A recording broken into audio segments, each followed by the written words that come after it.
Welcome back to I'm a mess. Hello, welcome to the stream. Today we are playing Honkai Star Rail, and yeah, so let's start. Oh, there you go. It's like I did set it up last like a little ago. What was I doing last?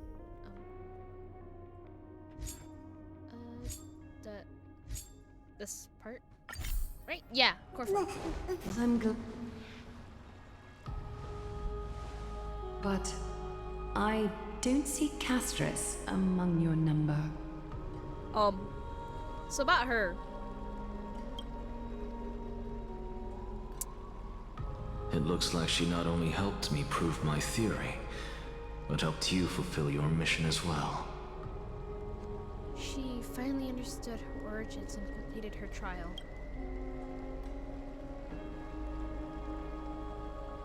She might not have been able to change her fate, but she still wrote the final verse of her epic herself. Trinin, please recite the prophecy for us. Trailblazer, please surrender that scalding core flame for us as well. You are the only life she ever saved by her own hand in her 1,000 years on this earth. I believe no one is more qualified for this noble task. Let the ceremony begin.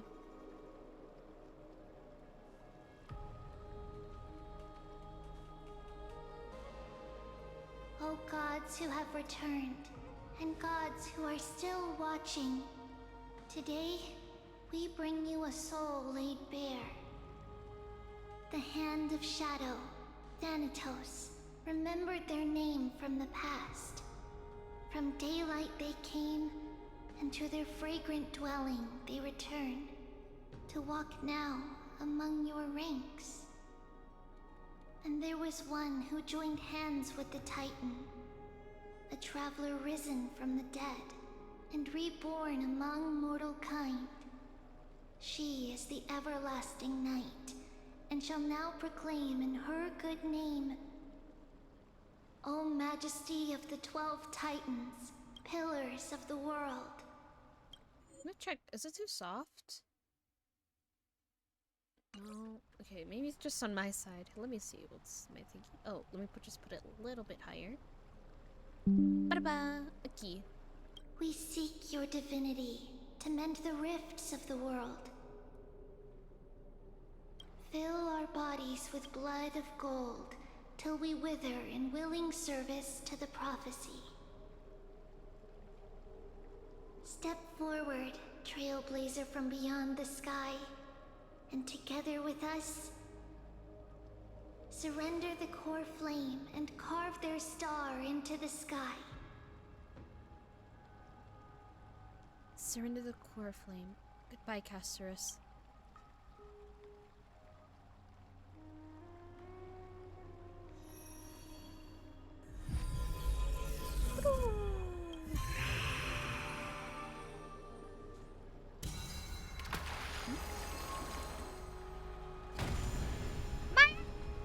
No joking, it's not that much of a change.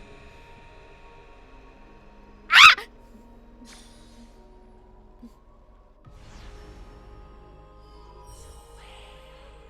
Ooh, it's gold. The constellation for death. For life and death, to be more precise.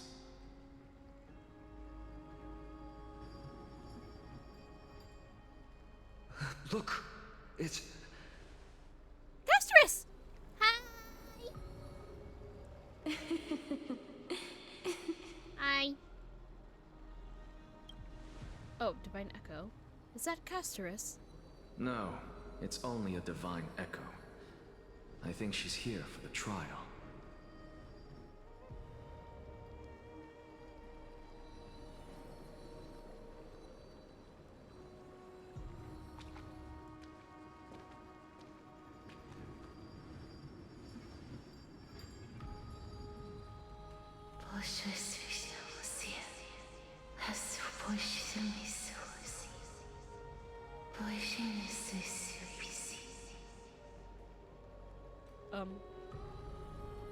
Trion? Ametreon, right? Can you translate that? Huh?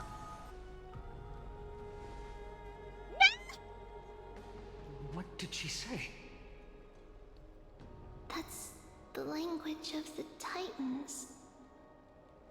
Castorus... No. The Titan. They said... I have illuminated the cold shadow of death. Onwards. For your path to the future is bright and its flame eternal.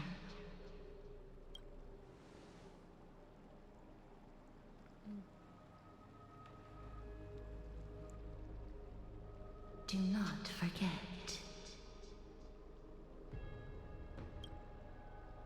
It is cool that it's a striking difference between all the other constellations. She made quite a scene. I suppose it's my turn Oh, now. the constellations. Forgot the else. Blah, blah, blah, blah. I won't stop you. Professor, you... What's with that look? You were present. So, let's get this execution over with. We wouldn't want to bring shame to Akuma's divine laws or keep me from creating a new world. You never change, do you, Professor? I don't understand. If your theory is correct, you'll lose all memories of your past life once you become a Titan. So what's the point of becoming a god? Of course there's a point. Even if I forget who I am, I'll still have my brilliant mind. It goes without saying, I'll find a way to retrieve memories of my past life. Besides, I still have you, don't I? I still don't really understand what you said during the assembly. Even if it were true, things reforged from memory could never be the same as the original anyway. Then allow me to tell you right now that you're wrong. What exactly are we? My answer is that the Chrysos heirs are the future Titans and vice versa. Of course, this answer only applies to us. So, what are we when it comes to regular mortals? The very essence of the world, our souls, are tiny invisible seeds that hold records of each person's memories of the world. And we are the buds that sprout from these seeds to grow into great trees. Is that what New Sporism means? Correct. Once our physical bodies are born, we become new extensions of the world. From there, we plant our seeds into someone's memories, and then scatter them into the hearts of countless people in the future. Just as seeds are affected by their environment, so too will our appearances differ across memories. But the partial memories we carry will always be the same, because that is just how the world is. To destroy our very existence, one must destroy the world itself. But we have someone who will still live on with his perfect memory. That person is you, child of Kefali. This is what it means to be the world-bearing Titan. So, carry everything of this world and live on. Don't disappoint those most precious to you. Don't disappoint Lady Goldweaver. And especially, don't bring dishonor to my theory. Anaxa, I swear to you, I'll lead everyone to our reunion in the new world.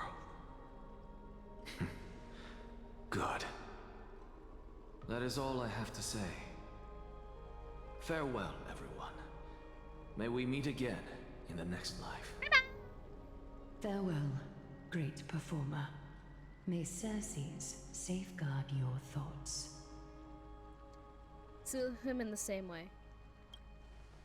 May Circe safeguard your thoughts. Are you satisfied, Honorable Titan? Very. I hereby swear I have borne witness Anaxagoras of the New Sporists and the Grove of Epiphany has successfully overcome the trial of reason. Thus, I shall confer upon you these words. You shall transcend the peaks of purity and return to corruption and hardship. Oh, so that's a god's prophecy. It sounds like you just rephrased my past, present, and future. Ah, Circes. Is that all you've got?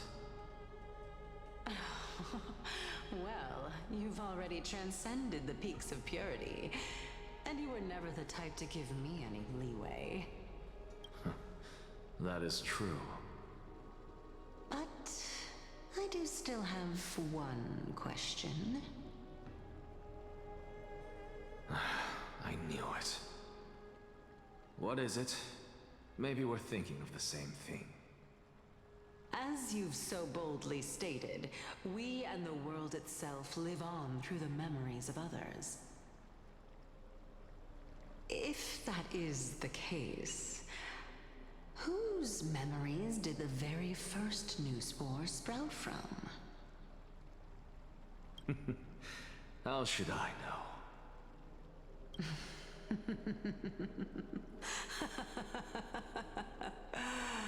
Oh my. But, since we are both equally curious, we should allow the children of humanity who come after us to investigate in our stead.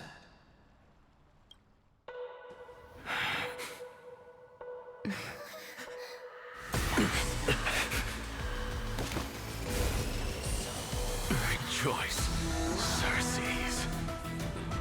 I sow the seeds of suspicion in the new world with your soul! And now, the objective is complete. That is all.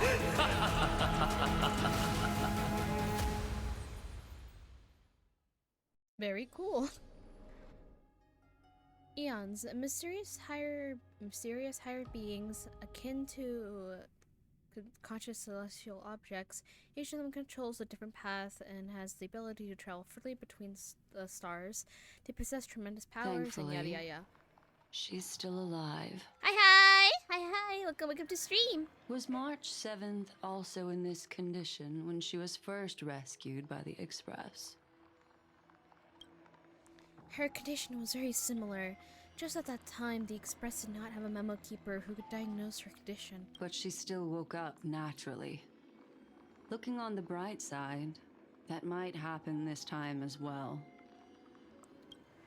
When March awakened from eyes, her memory was completely wiped clean. I want to prepare for the worst and prevent something like that happening again.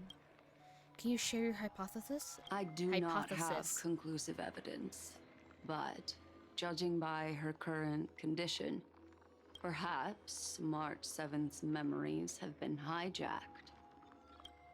Hijacked? Think about it, Miss Himiko. What will happen when someone loses their ability to remember? I'm not a biologist, but I hear the species of fish on... One? I do not know how to say that species. Has a memory span less than a second, and it forgets anything that occurs the very next instant. Perhaps something similar will happen? Unfortunately, short-term memory is an entirely different concept from the inability to remember. Perhaps it is difficult for you to imagine, but an individual who has lost their ability to remember turns into nothingness. Nothingness? The belief of the Garden is that everything in this universe can be interpreted through memories. This is the driving force behind the continuance of this path. The past is made up of memoria, while the future is a possibility that will eventually be converted to memoria. But the present, it doesn't really exist, and it's only an abstract expression.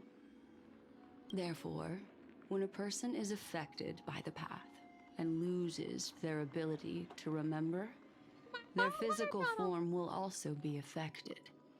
These ice crystals are a manifestation of that. Miss Black Swan, there's one thing I haven't looked into deeply until now. You've guided us to Euphorius, but refused to tell us the true intentions of collecting memories. It's simply not a convincing answer. Is Miss Himiko suspicious of me?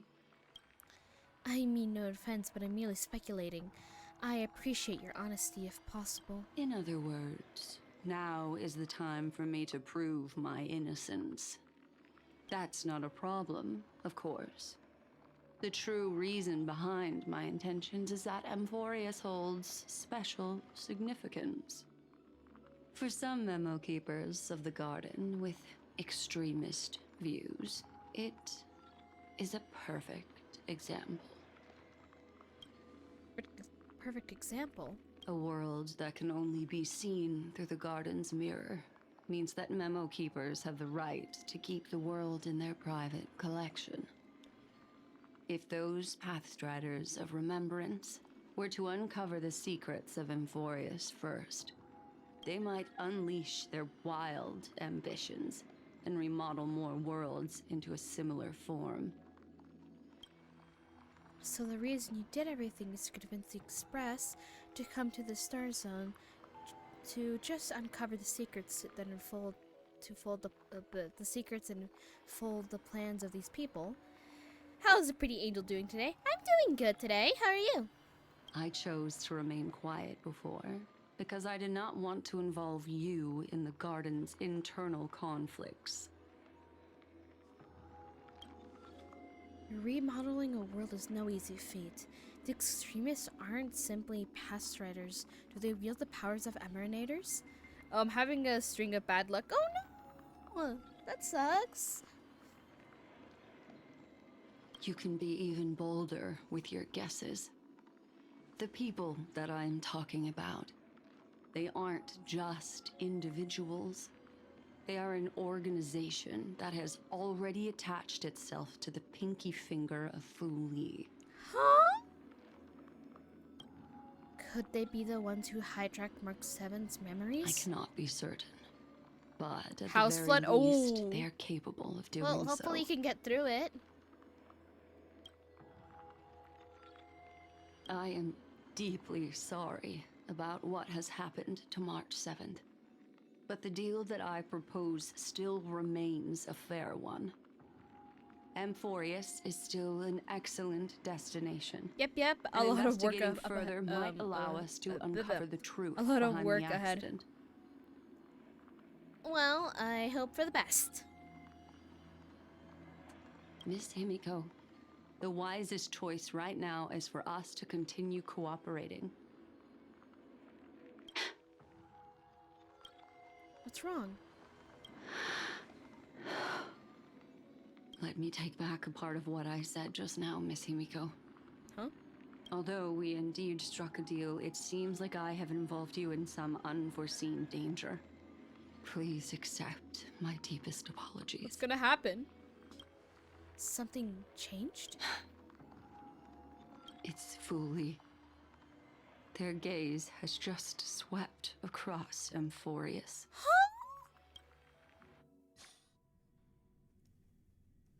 Switching to Hertus POV.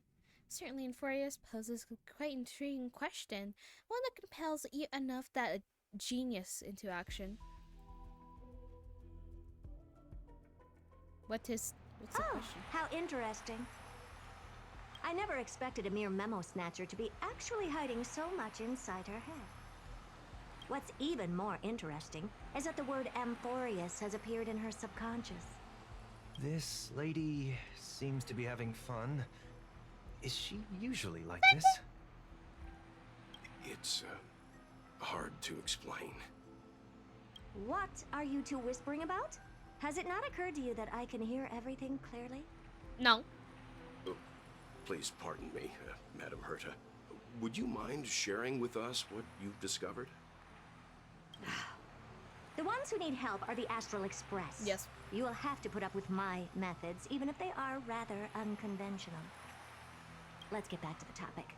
By using the fourth mirror, I rummaged through the brain of this memo snatcher and learned a good deal. Not only does this person know of Amphorius, but there are also many memo keepers who are interested in the place. I searched through her consciousness and found the following terms: the Eternal Land, the Rejected Land, and the private collection of the Garden of Recollection. Okay, interesting. It seems like Miss Black Swan is indeed hiding some things from us. Since I'm not able to find any useful clues from the outside, why don't I personally visit this mysterious Amphorius? You're planning to head to Amphorius yourself? Yes, but not in the flesh like you all foolishly did. Ah! See these Herta mirrors?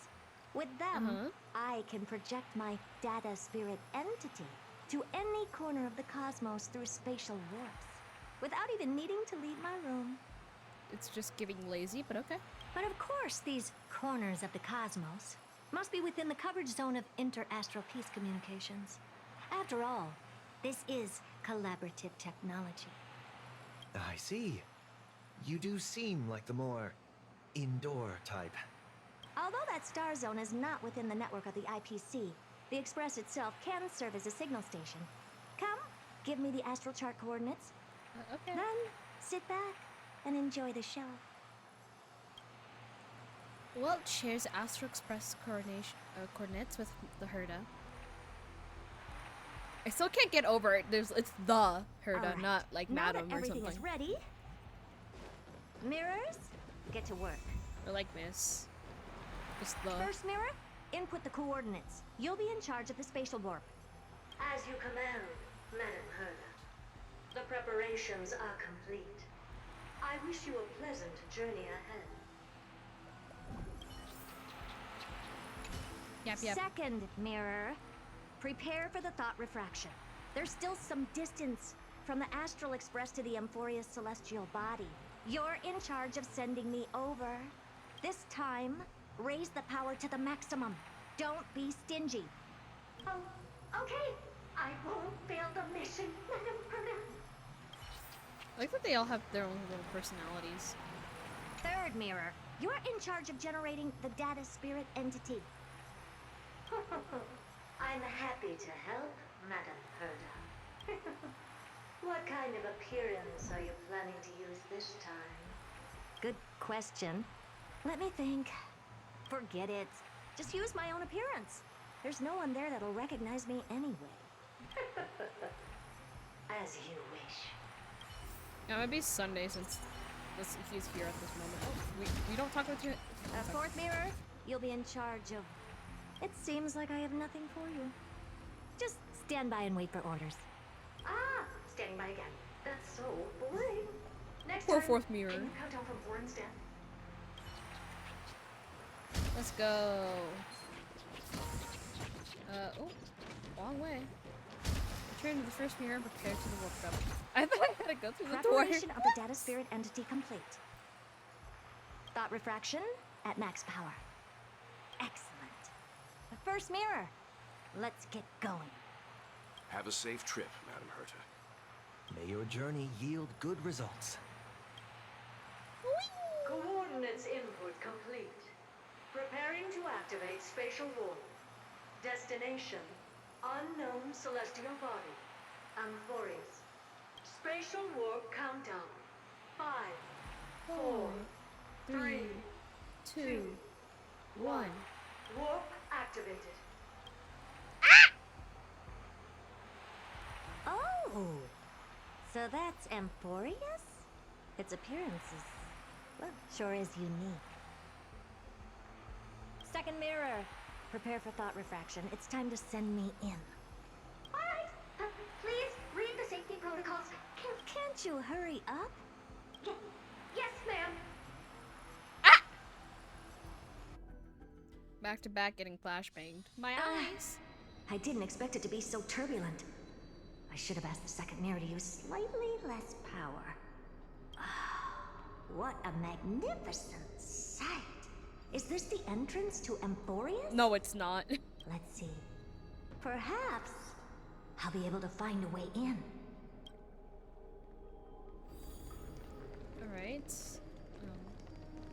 start shooting up to the... I'm gonna say the stars. What's this? A statue? It's ugly. I don't like it. Damn.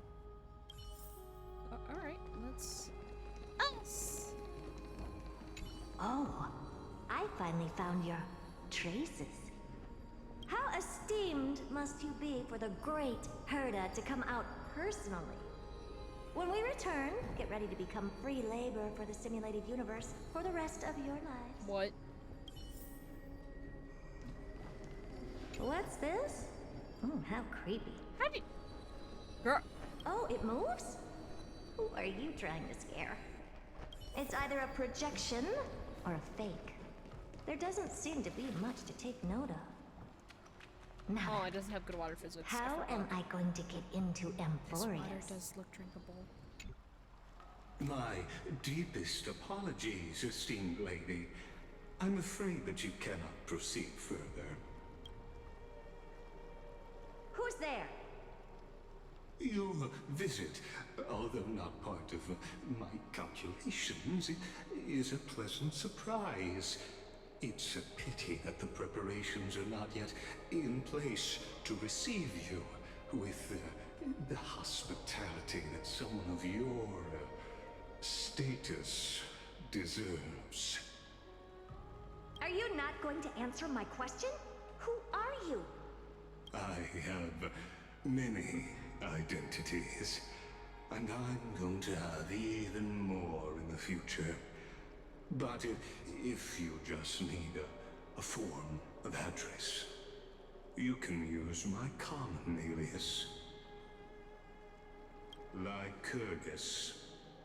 Lygus. All right, Lygus. But you can't possibly think that I'm just asking for a name, can you?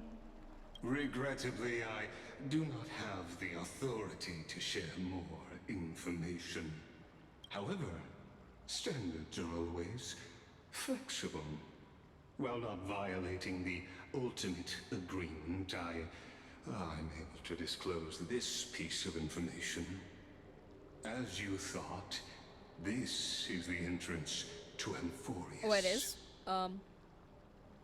Now, well, in my defense, please, what, like the kindly couple of, turn back. when we entered, we went Amphorius through is the not a bus and, world you know, we got, like, you shot down and should be then, you know, involved we with. died, but, like... Regardless of what kind Yeah. of magnificent achievements you have accomplished, this place will not open its doors so easily. You seem to understand me very well. Then you should know that I have no reason to listen to you.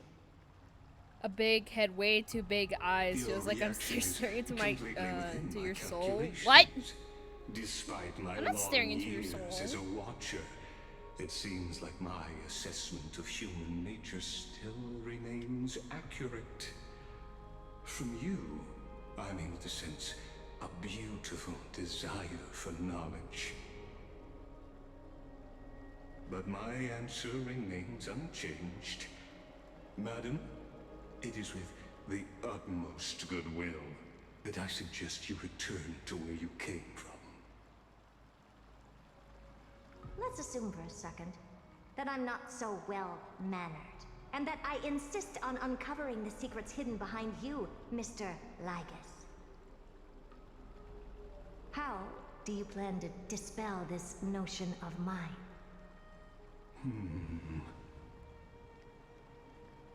Within the scope of the ultimate agreement, there are 178,244 logic chains at my disposal to convince you.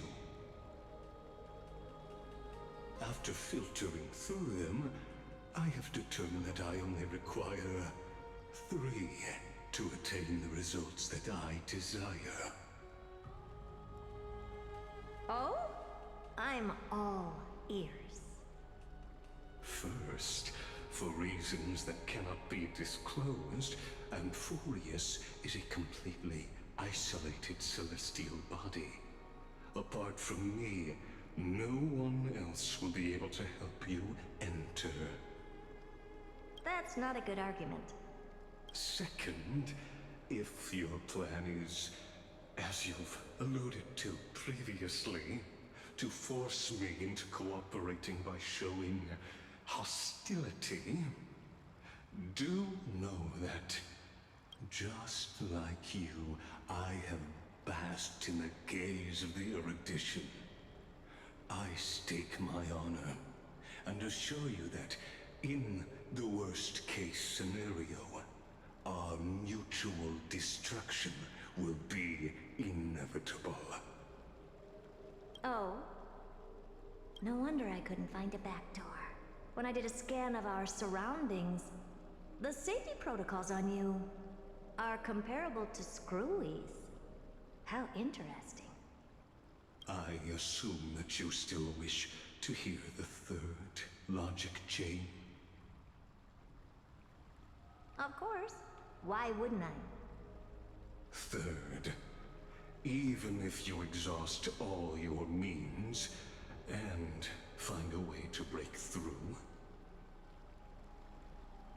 you will surely give up once you understand the consequences of your actions. After all, throughout your long life, as much as you'd hate to admit, your conscience has played a crucial role. What a brazen robot. You think that you can actually understand me through your paltry calculations? But since you put it that way, why don't you tell me what these consequences will be? It concerns the third path that is entangled with Amphorius. A path that you and your friends still very much lack understanding of. The destruction. So, if you ignore my warnings and persist in your ways, you will break the shackles of a Lord Ravager. And when that happens, their fury will engulf the cosmos. That's not good. Well, that's some information we learned. Start. Items attained, jeopardy. Yes.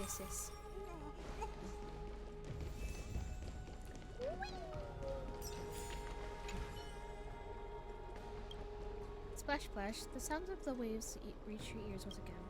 Hear a gentle rolling waves with tumultuous flourishes. The endless expanse of the ocean contained a small bowl. A strange whispers mingle with. I'm so parched. I'm hearing ghosts. How is the water be so? How can water be thirsty? Wait, how is the water be talking? My dear celestial birds, pour some in. I'll present you a gift. Gift. My dear Ambrosia, here, gifts, relics, beauties. Take your pick. Ooh. Ah, I forgot.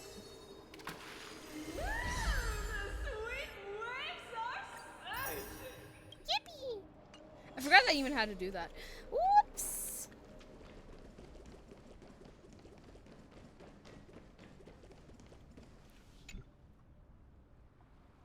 Thanatos and Circe's core flames have been reunited.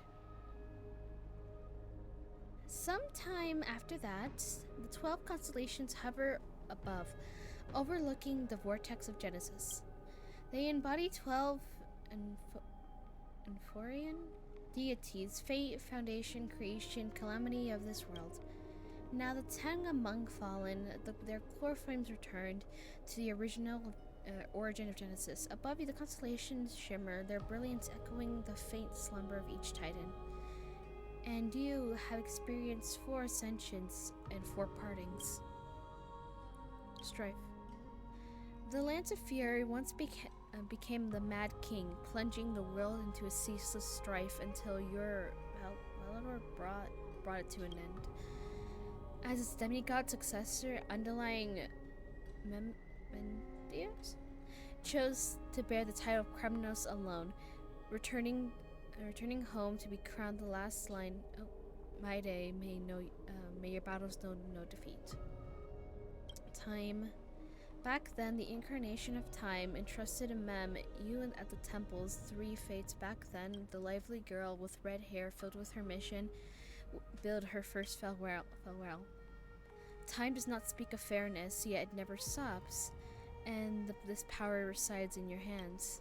See you tomorrow, Trian. A Trini? Reason. Not long ago, the head of Grove Sage helped you to repel the menace that that is the Black Tide. And still not long past, an unruly scholar staged one grand performance, granting you a glimpse of the world's truth at the cost of his life. Oh, the incarnation of reason at the edge of existence. Have you found your answer? Death. The prophecy once made to the hand of shadow chose to, granting the fate of death, yet bond it wove a hauntingly beautiful tale that would stretch across the time. At the end, the incarnation of death, who journeying from the nether realm to live in the world, remained in the sea of flowers, reviving your future. At the end of the west wind shall we meet again, Casterus. What a long journey it's been. Time and again, farewells have numbed you, but you can't help but wonder how many more goodbyes will the journey of trailblazing entail. You question yourself whether you could be able to express each goodbye with heartfelt emotion. Your thoughts sink into the ocean. You recall how Furious cherished epics, using stories to soothe their sorrows. Perhaps you should embrace the way to disciple your melancholy and regain your strength. Let it begin. Countless words of adventure surge through your mind. You need only to grasp one to anchor your creation. Huh? Don't be influenced by noise itself. Just focus on the key word in your mind. Who's calling me? Indeed difficult, but you should still cling tightly to your aspiration, weaving heartfelt and elegant verses. Alright, it's an impossible task. Just look at one glance at your phone, it will disrupt your thoughts, so you tell yourself. Let's see. Who's texting me? You have my number? Gray mystery. Last time in Sia, zero time for treasure hunting. Absolute disaster. Now River Soul's mostly retreated. I'm back, baby. In the water, big shiny chest.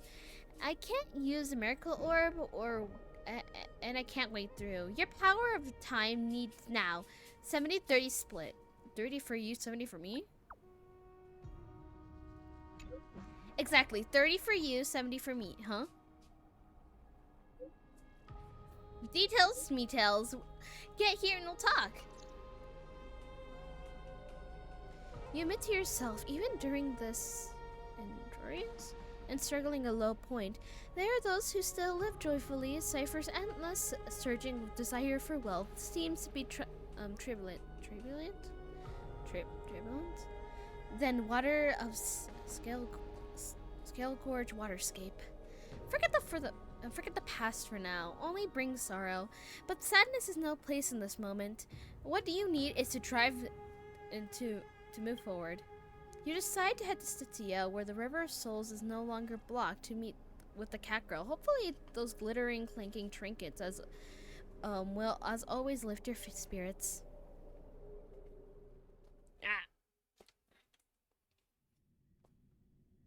Do.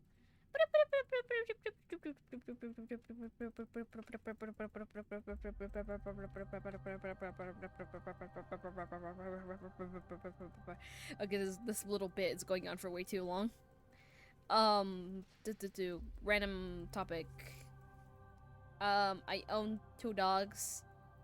My favorite one's Flash. My least favorite is Max.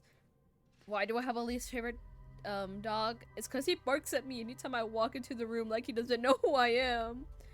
You've seen me for your entire life. What do you mean you don't know who I am? Oh, Styxia's moonlight is so beautiful. And the River of Souls is so quiet.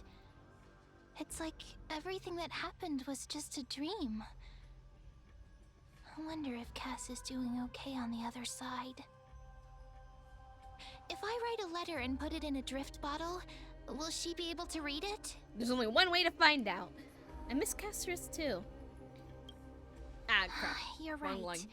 We promised Cass that we continue the flame chase journey, so we can't let her worry. Now's not the time to feel down. We gotta pull ourselves together. Yeah! By the way, it was Miss Cipher who asked us to come here. But where has she gone? Huh? What's that sound? I don't know. But this aura feels so familiar. Let's go check it out together. Be very careful. I have a bad feeling about this. Whee!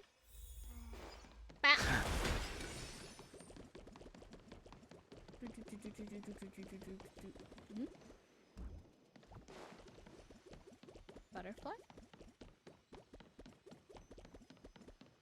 Butterfly? Ah! Okay. I thought it was like one of those little things. Hey, what's that on the ground? Shh, careful. Oh. Careful. It's Wait. a piece of black cloth. I remember that black cloth from Now, anywhere. where have I seen this before? The guy.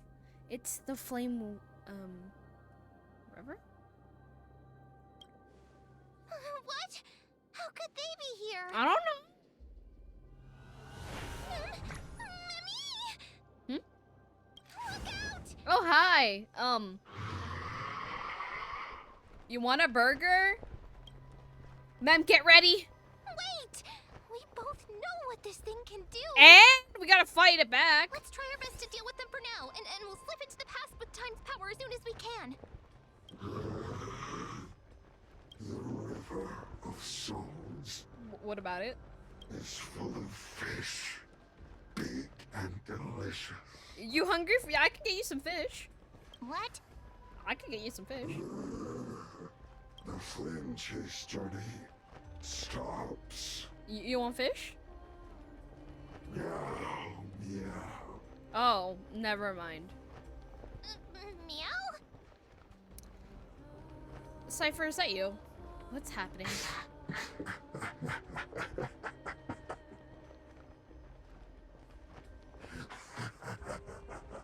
Cipher.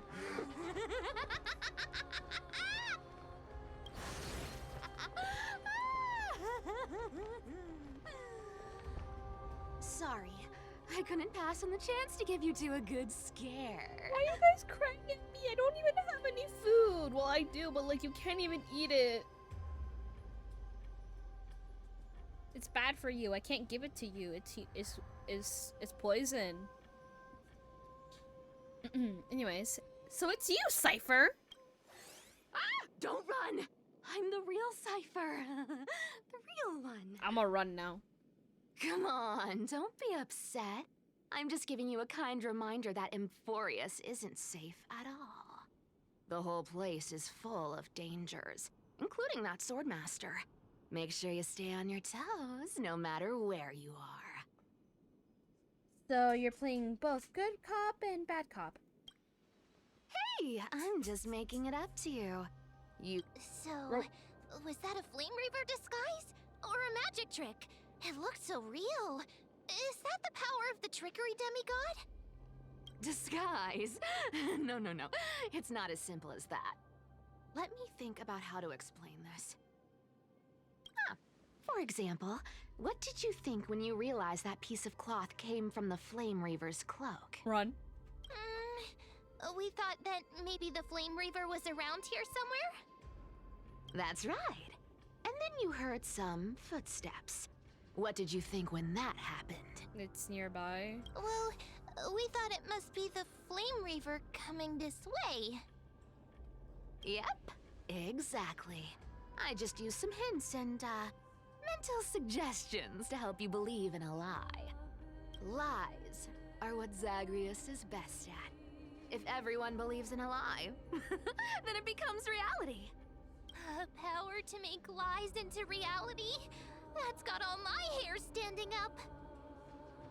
Nice. Now I know your secret. I sure love your arrogance, Gray Mystery. The seamstress I would trusts name you you know. for a reason. Someone as honest as you couldn't trick me even if you wanted to. So, there's no harm in telling you.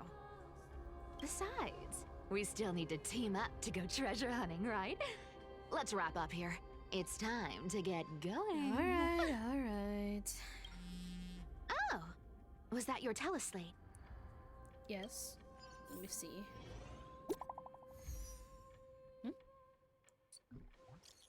Oh, did you rest well? I came during lunar hour, and you seemed asleep, so I didn't wake you. But in the circumstance, I can't stay idle. I can't stay idle. I feel like it's time to continue our training. Let's go to the grove, shall we? No! Well, you know what? Aren't you a popular one? But I got to you first, so help me with the treasures, and then I'll send you two to the grove. I wanted to get an excuse to leave you. Why do you need so much money anyway? Aren't you rich? Curiosity killed the cat, you know. Do you think I'll spend it all? Yes. That's so not why I hunt for treasures. Don't forget, I'm a demigod too. And there's a line reserved for me in that stupid prophecy as well. You shall walk with greed and die over petty change. But I don't believe in that. As long as I keep collecting treasures, then I won't need to care about petty change. And as long as I don't hurt other people when I get what I want, I won't be walking with greed. Right? Isn't that simple? I don't think it works like that. So, okay. as long as I keep going down this path, all those predestined prophecies and fates will never catch up to me. That was a long speech. I'm getting thirsty at this rate. Then drink the some water. treasures of Styxia aren't gonna float up on their own. Maybe it will. Come on, Gray Mystery. Show me what the authority of time can do. Fine. You're not gonna steal in the past, are you? Cat girls now? Yeah. I know, she's in between lovely and annoying. A few days later, at the crash site of the Abyss... Ooh. So... Wait. This is the car of the Astral I recognize that Express voice. you've spoken of.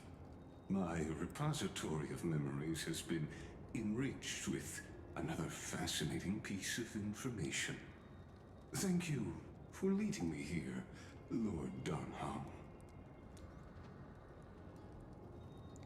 I'm surprised a counselor elder like yourself will be willing to journey so far to inspect the Express. Archimans hold wisdom and knowledge in high esteem.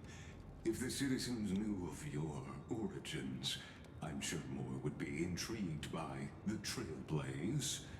Sadly, discussions about the world beyond the sky remain taboo. It's been quite some time since you first arrived in Arkham. Presumably, you've been looking for a way to leave ever since. I've been actively gathering clues and testing different things. Sadly, the more I find out, the more powerless I feel. Don't be too hard on yourself, my lord. This puzzle has stumped Emphorius' scholars for centuries. It isn't something you can solve overnight. Even someone as gifted as yourself. In the Grove, I discovered extensive research on the Sky Titan. It appears that many scholars from Emphorius believe that the taboo against the world beyond the sky stems from the curse cast by Aquila. Exactly. Of the 12 Titans of Emphorius, Aquila is known for being the most capricious. The weather itself reflects their mood. Tranquil sunshine, mournful rain. Aquila's breath is a brisk wind, and their cries resound as thunder in a storm.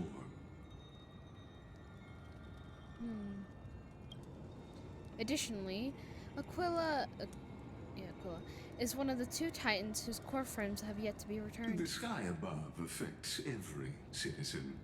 It's clear that Lady Aglaya's decision to confront Aquila at the end of the Flame-Chase journey was a carefully considered strategy.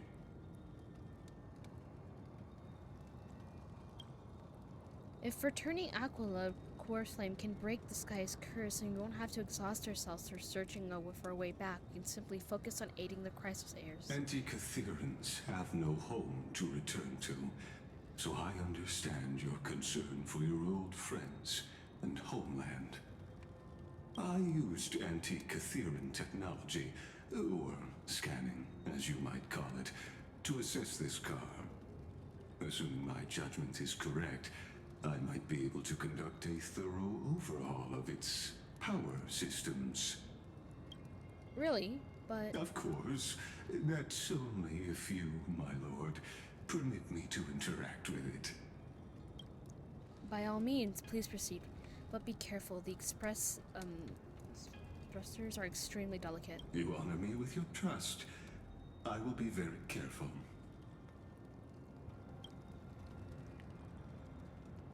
I forgot how to say his name. Carefully scans the damage.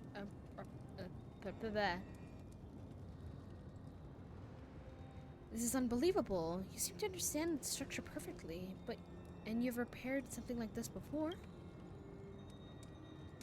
Not exactly, but we Anti-Catherians are inherently sensitive to machinery. Carefully endowed our kind with a unique advantage for analyzing and learning. Alright. If you give me some time, I might be able to fully restore this damaged car to its former glory. Then you and your esteemed companion could set off on your return journey sooner. But isn't the real issue with Aquila? Hypothetically, Lord Donhong, if I could open up a path out of Amphorius that circumvents Aquila's divine punishment, I keep forgetting. Would you consider ceasing your support for the Flame-Chase journey? No. I don't understand. Does the Council of Elders possess some secrets of counter-activating divine punishment? It's best if you don't delve too deeply into that question, my lord. All you need to know is, I can make it happen. Okay.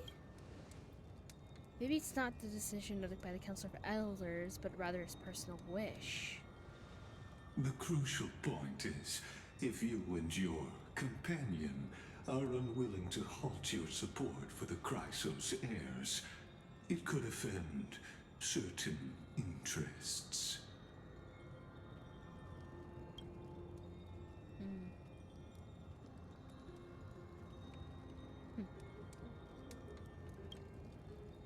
Forgive me, Lord Linus? But I must be frank. When visiting Downcloud, I reviewed the records of many Council Elders. Among them, only your background is nearly blanked. I'll accept your goodwill, but as given as such mysterious background and motives, anyone cautious would have doubts. Your prudence impresses me. Huh? Are these people? Is this a trap? Is this why you accompanied me here? Please don't misunderstand, Lord Donhong. As the Theoros, I have no allegiance to their plans, nor am I obliged to obstruct them. I am neutral. Okay. Out of respect for you, I hope to offer a peaceful solution to ensure the safety of you and your companion.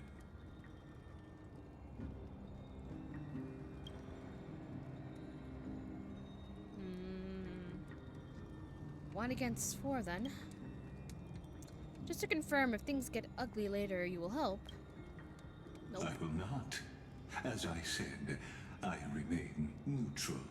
Are you asking this because you plan to refuse my offer and continue supporting the Chrysos heirs? You aren't wrong about one thing, Lord Linus. Indeed, we must try to return to our companions. But our companions also include the flame-chasing Chrysos heirs. Nameless cannot and will not ignore the fates of our companions. So I see.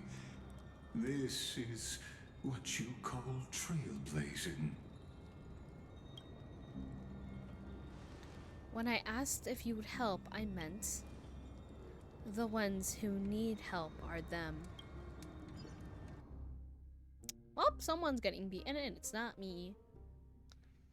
Dawn-Cloud, the closest place to Akamas to Kepel, the War-bearing Titan. This serves as a sacred site that serves as a bridge between the Chrysos heirs and the Titans. Majestics? Meanwhile, in the Grove of Epiphany?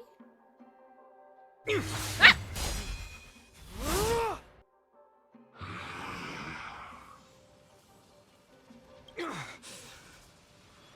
You have such overwhelming power, so why?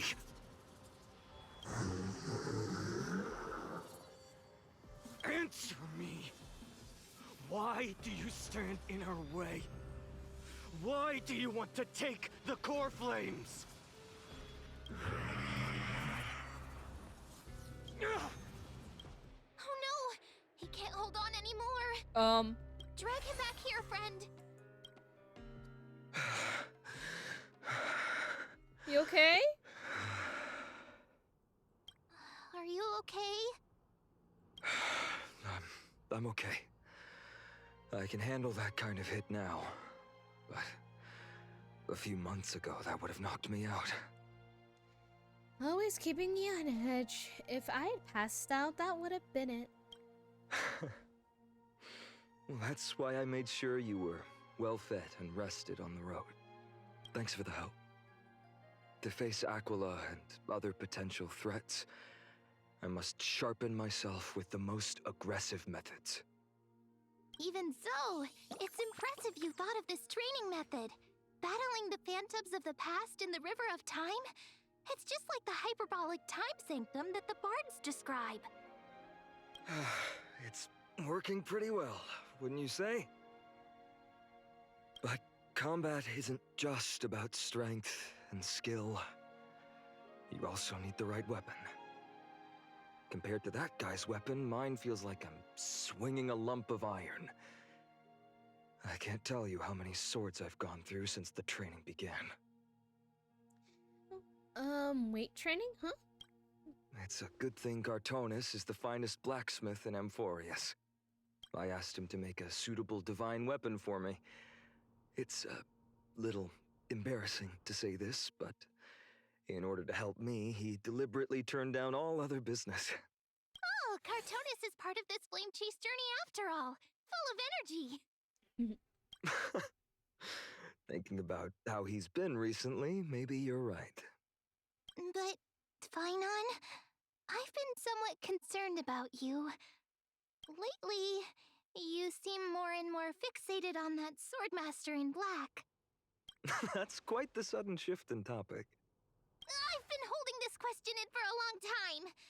You're getting stronger, but seeds of unrest are also growing in me.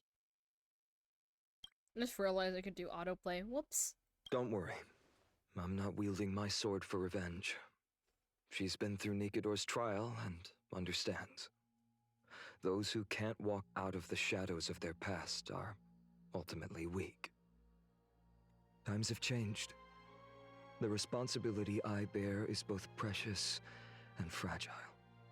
I wield my sword for the future of Amphorius. I will not let hatred cloud my judgment again and neglect my duties. You've really grown. I'm far from finished. I must continue sharpening my skills until I can match their strength. Every time I say something, things get so serious. I don't want to be the person who keeps bringing the mood down. It's okay, it's okay. I'm out of energy for training today. How about we go to the Library of Philia to lighten the mood? Sure. Go. That's what I've been looking forward to. We deserve to enjoy ourselves after all the hard work. Today, I'm definitely going to... What were you reading before? A girl's little secret. Don't pry. Tell me. Tell me. That's the charm of this place. You can find whatever you're into here. The three of us might not be into scholarly books, but we could still spend an entire day at the Library of Philia.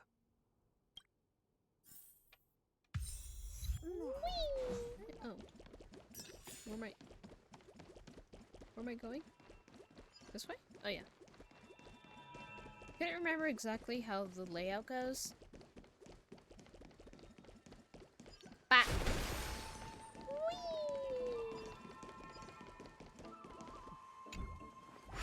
Bat.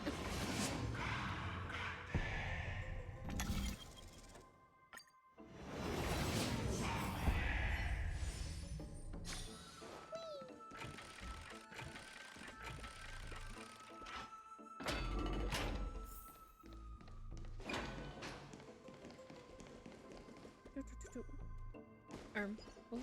Ba-da-ba.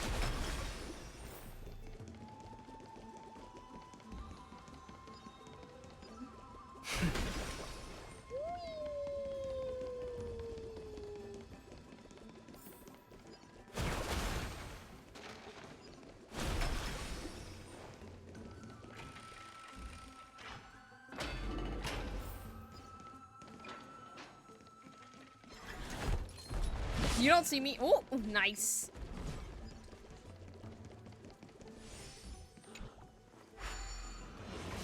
It's taking way too long to go to one single place. Yes.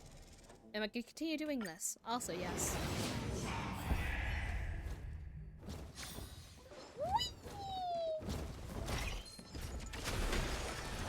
You can't catch me! You can't catch me!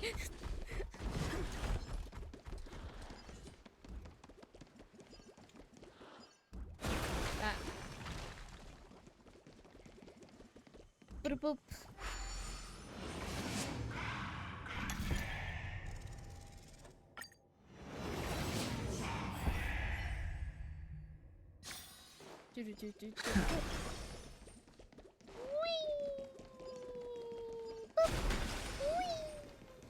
Open sesame. Oh. Fix. Here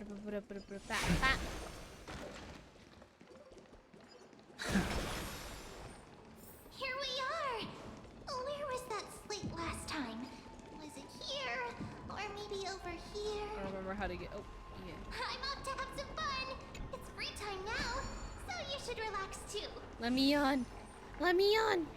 Let me on! Let me on! Alright, there you go. Descend.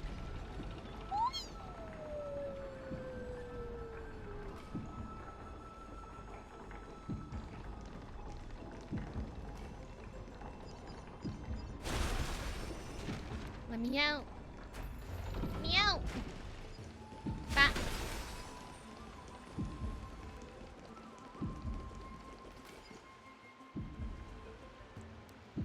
Over the past few months, you've come here more than once, fishing out the small pieces of essence from the ocean of knowledge that best suits your taste. You're quite relieved that Dan Heng isn't around. No one will be here to judge your reading taste. Let me guess, are we reading about trash? The scroll at hand is a small text, not standard reading material. Please return to its original place after powering. Do not let the growth professors discover it. 10 exclamation marks. Exclamation marks. That. It seems that the scholars, girls and profound academic discussions have forgotten their little hobbies. So, which reading materials will you pursue? Forbidden Love, The Tree, and the Butterfly. can't possibly, my professor can't possibly be the shy one punch god.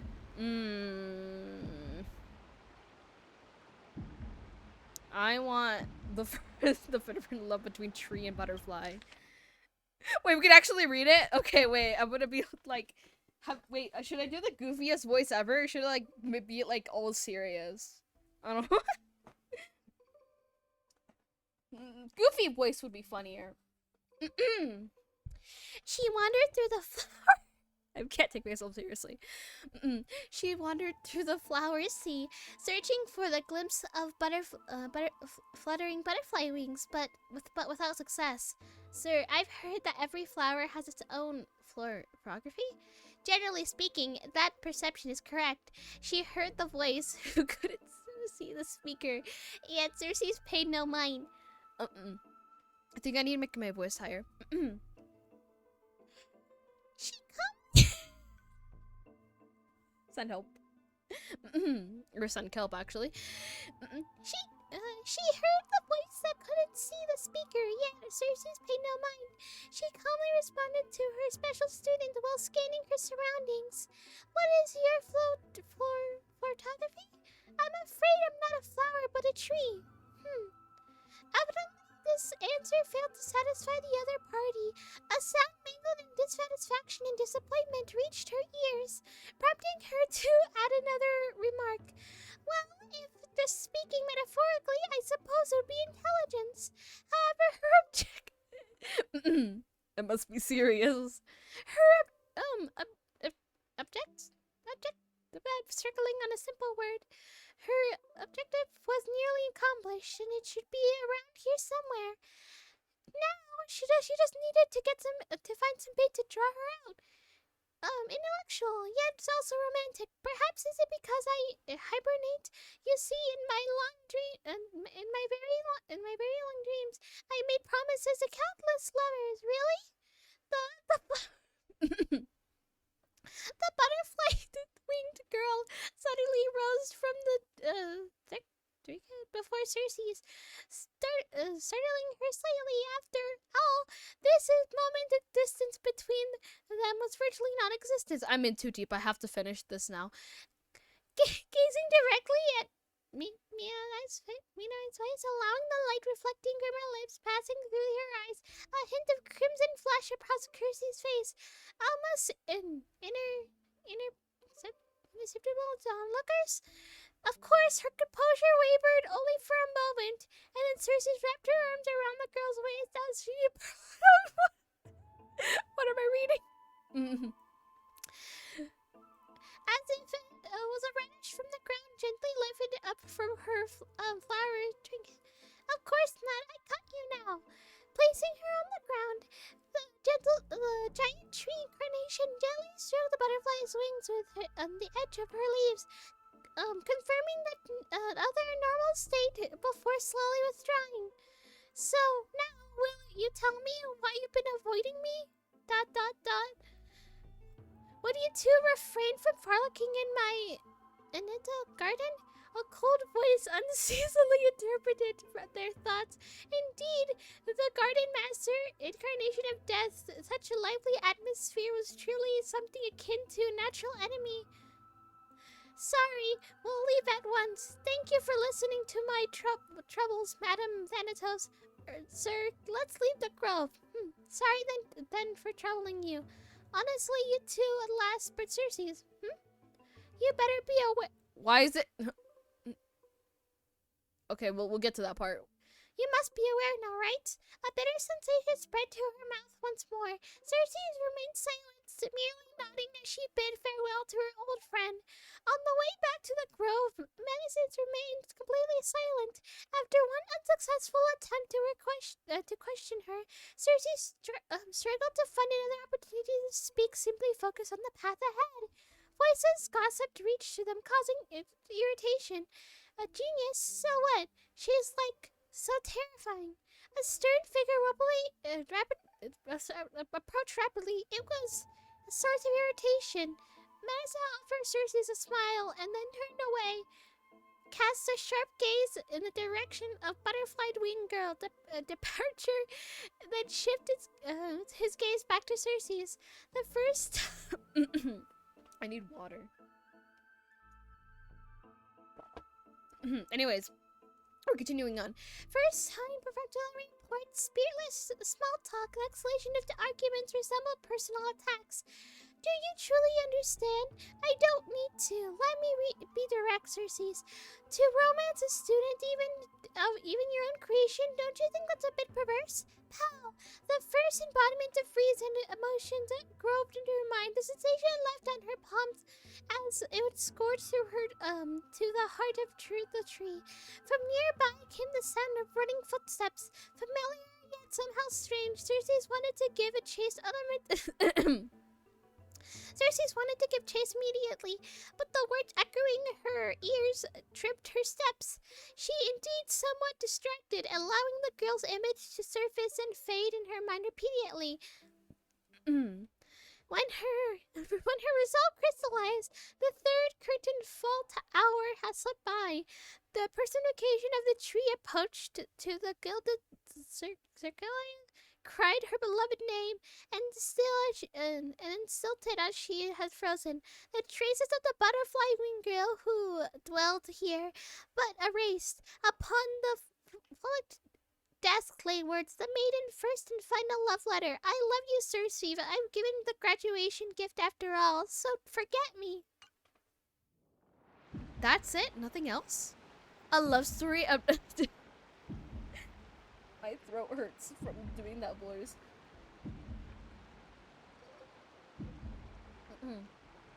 But the show must continue on. Oh, shoot. Let me read what I said. The love story abruptly ends at its worst moment. Whether it's the author's lost motivation to continue or some urgent situation occurs remains unknown.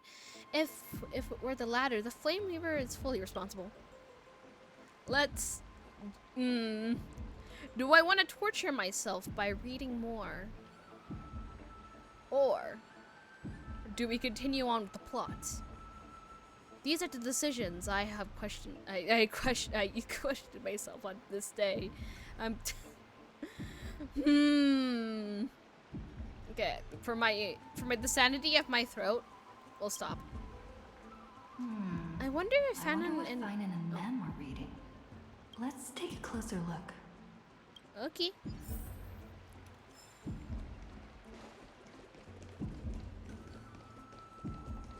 Hopefully you don't ask what I just read. What you reading? I thought I felt a draft just now. Peeking isn't polite, my friend. I'm curious. Just curious what you're reading. You could have just asked. There's nothing embarrassing about it. We don't talk about what happened like 3 seconds ago. Here, look, I'm reading this. Antiques Appraisal. How to Make a Fortune. Ooh. I didn't know you were into this. You didn't know? After all this time we've known each other. That pains me. Womp womp. I've spent a lot of time pondering how Aglaia became such an effective leader. Beyond the intangible qualities like personality and ethics, a major reason is her family wealth. Interesting. That's the perk of growing up in a big city, isn't it? For those of us in the sticks, luck doesn't come as easily. It's 30% grind, 70% fate. Oops, I talked too much. As a leader, you need both integrity and... integrity and skill. Okay. Whee! Ma'am, what you reading? Collect. We ignored my destruction of property. Ma'am? Month of cultivation, curtain fall hour, a time to feast on grains, but poor time for fishing. Oh, but then again, are there even any spots left to fish in Emporius these days? What you looking at? You scared me! Bursting into into someone's world like that can really catch them off guard. I'm interested. What you're reading? Well, no more jokes. There's nothing here. I'll go look elsewhere. Okay. Something's odd about Mem. What are they flipping through? Observe. Oh, these cards are so detailed and fine. Ruler, weaver, traveler, healer. But the interpretation for each card is so long. Do I have to memorize them all? What you looking at? What a coincidence! We meet again. Guess we're fated to be together, huh? No, I'm actively like chasing But you must be busy, so I won't bother you for now. Hope your day, every day, is joyful. What you reading? Talk to me. So suspicious. Talk Not to like their usual me. self. I want to know what you. I want to know what you're reading about.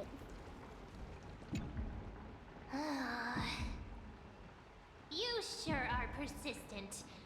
All right. I'm totally helpless against your charm. What are you guys chatting about? Is this the Amphorius Divination Compendium? Why are you here too? Because we're yapping. Sorry, seeing you two chasing each other around, I suddenly found my book not that appealing anymore. Never thought Mem would be into divination. But it's not exactly a niche hobby. So why all the secrecy? I wanted to set up a surprise. Master it in secret and give you all a shock. Okay. But getting caught halfway through, it's only natural I'd feel shy. A girl's heart is more delicate than Aquila's ever-changing moods. A surprise, huh? Someone else used to tell me the same. She was really good at stargazing and divination, especially with cards.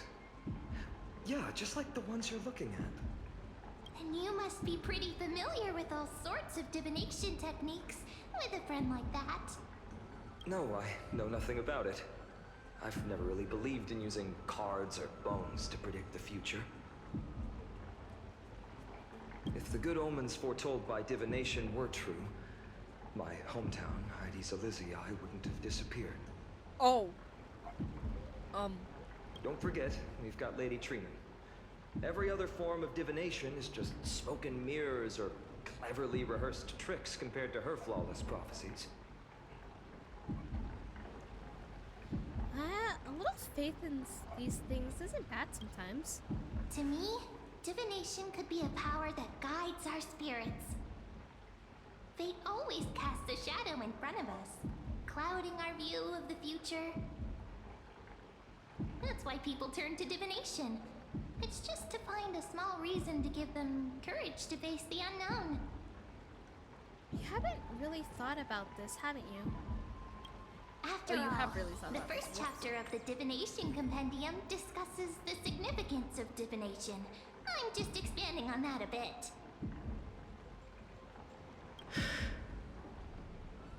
Strange. That person I knew used to say similar things. Looking back, whenever she interpreted a card for me, I couldn't help but feel uneasy. Even though I never believed in the outcomes. Who is this Maybe girl? it was her tone. Cyrene. She could paint a complete fantasy so vividly, it utterly captivated me as a child. Right, I still carry a card she once used. Do you want to see it? Sure. Oh, wow! It's so exquisite! I'd love to have a card like that. Are those mittens up to the task? Oh, now that you mention it, yes. It would be even better if it were made of, say, crystal. Speaking of which, partner, there's something I haven't shared with you all. Remember our first trip to the Temple of the Three Fates? The riddle that Orynyx posed to us? Yes. Who's there?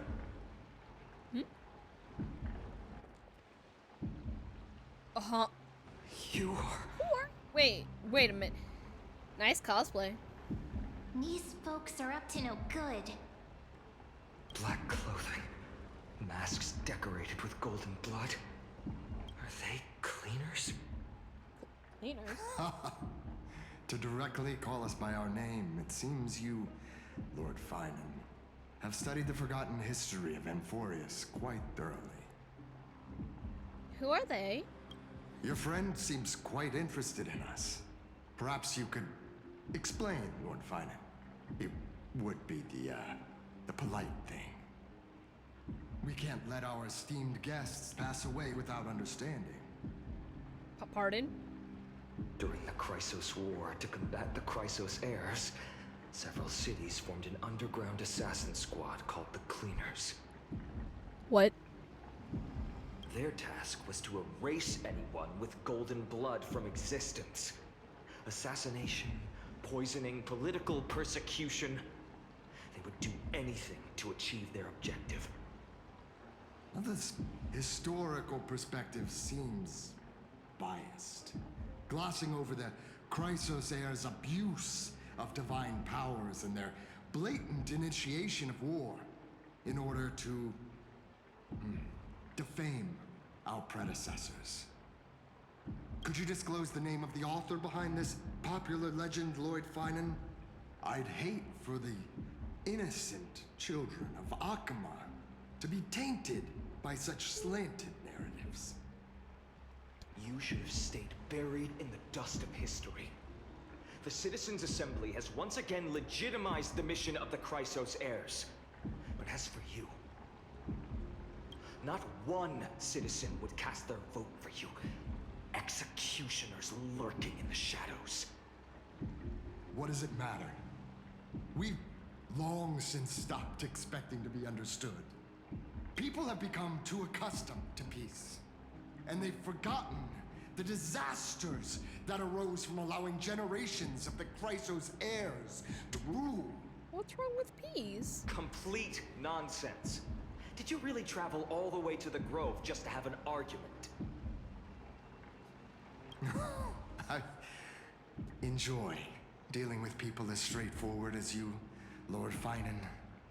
You've probably figured out why we've come before you.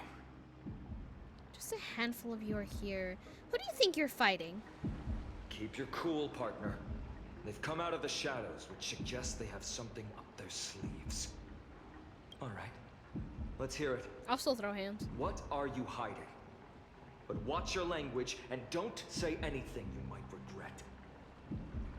My shoulders might be sore and my sword a tad dull, but it's still enough to slice off your tongues.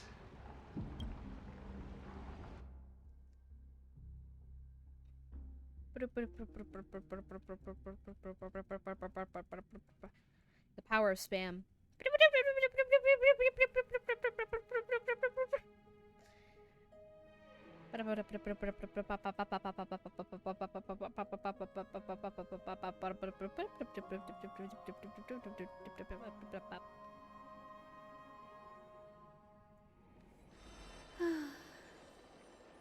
How's it going, Cinny?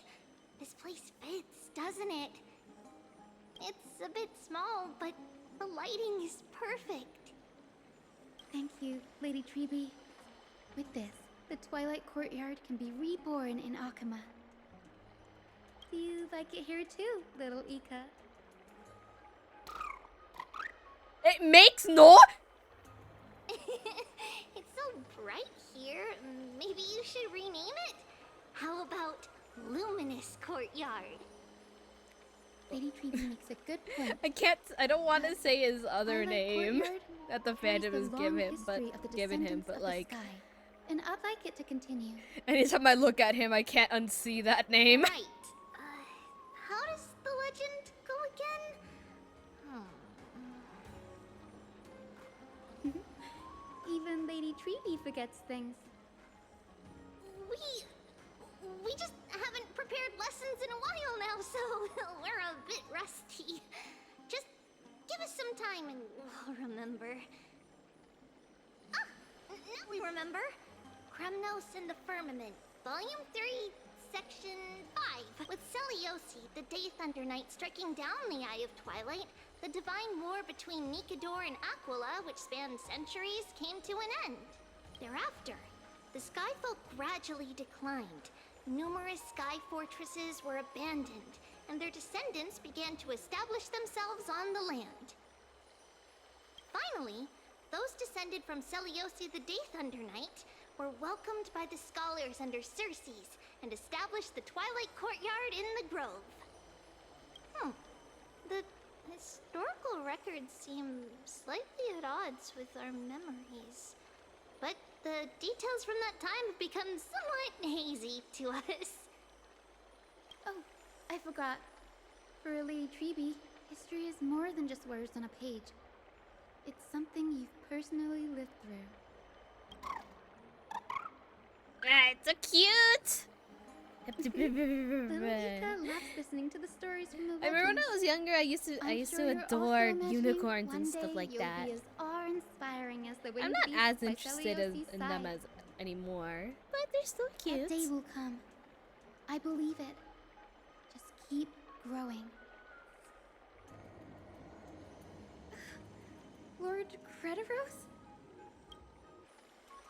Miss Hyacinth and Lady Treby, good to see you're doing all right. I heard from the citizens you were nearby and came to check. Doing all right. What's going on, Crediros? There's been another violent incident at the market.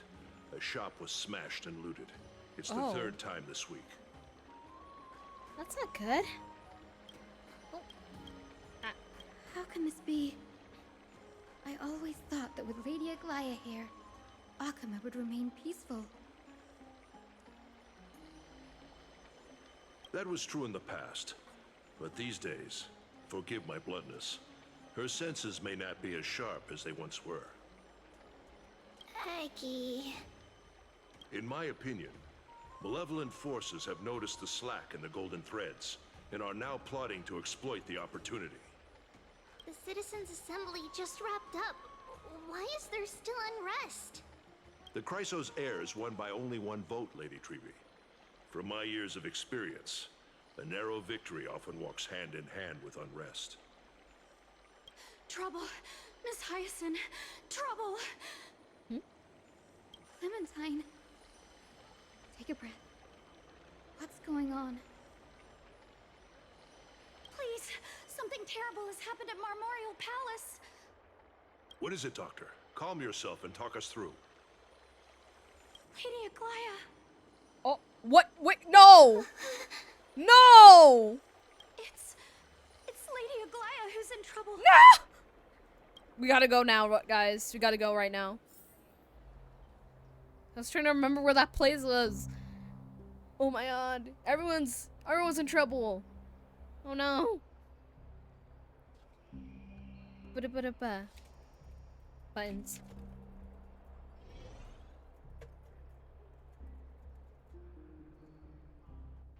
Oh, okay. I'm going to go in Memoria Palace.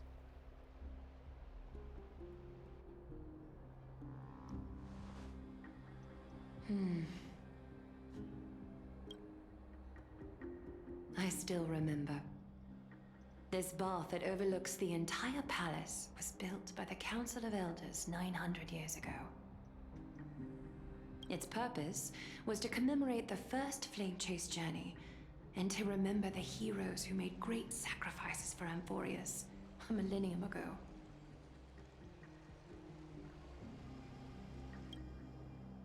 Rules were set then. No one was allowed to enter, apart from guests invited by the Gold Weaver. But, I guess, you're no longer pretending to follow the rules, are you, Lady Kindness? Of course it was her! Aglaia. You ageless Still pissy you witch. lost. Hiding behind a divine facade to deceive mortals.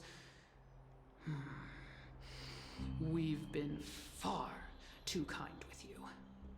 You've been anything but kind, I swear. Kind? There's no need to use such a word to cover up your incompetence. Anaxagoras humiliated all of you before the citizens. If you still had any shred of shame, you'd throw yourselves from Dawn Cloud at the curtainfall hour to salvage the last fragments of your dignity. Demigod, why not gaze into the water's reflection and see the wretched face you wear now? But she's pretty. These days you're not only blind, but also deaf. The cleaners were born for this moment. When all orders, rules, and laws fail to restrain you, it's time for the dagger to pass judgment. If you're in such a hurry, give it a try. Going toe-to-toe with a demigod? We're not that foolish. But, like, you are, though. The dagger isn't at your throat, but... No! You are not holding the people hostage. Your gravest accusation is that my humanity is fading. And you claim my concern for mortal joys and sorrows is nothing but a facade. If that accusation holds, what makes you think the lives of these civilians will sway me in the slightest? Fine. I'll gladly use a few more words to shatter that demigod facade of yours. Like I said, you're not only blind, but deaf too. Lately, your control over Akuma has weakened. You failed to notice the thefts we arranged in the market, nor did you catch wind of the meetings happening in the Dromus workshop. Plots are unfolding right under your nose, yet you remain indifferent. Humanity? Fading? Aglaya, why not use your precious golden thread to peer into my thoughts? See if the gift we've so meticulously prepared for you can move that cold demigod heart of yours.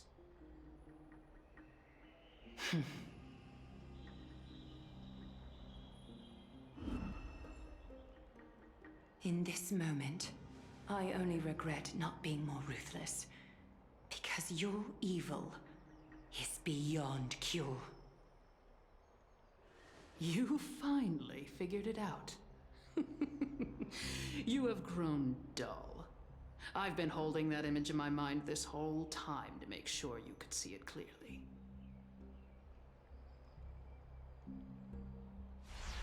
I want you to have this knucklebone talisman, Big Sis. I hope it brings you luck every day and keeps you safe from bullies. That girl who can't speak or hear. What if she accidentally lost her eyes too? You know better than anyone what it feels like to lose your sight. Imagine if 1,000 years ago you, already blind, had also lost your voice and hearing in your youth. Would you still have become the Aglaya you are today? Look at those broken, pleading eyes. How disappointing. We overestimated your cunning. If this plan fails, we still have dozens of splendid parting gifts prepared. Demigod, would you like to hear about them? I thought I could buy some more time. In these 1,000 years, I've witnessed the fall of 10 titans. From my naive arrogance at the beginning to slowly learning how to guide others.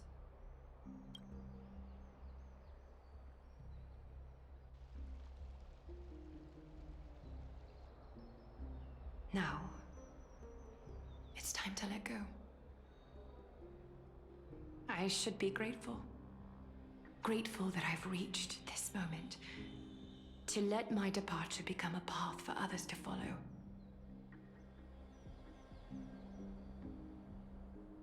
Have I done enough? If I embrace that prophecy now, and sink into the warmth of these waters,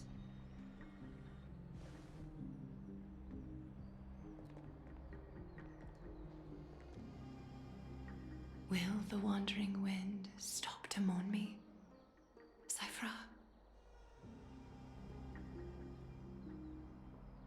McLion, no!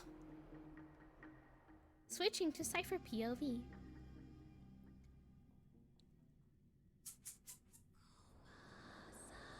What do you want? One sec. Seamstress! I've come as promised. Look at this box full of gold and silver treasures! I bet there's stuff here you've never seen.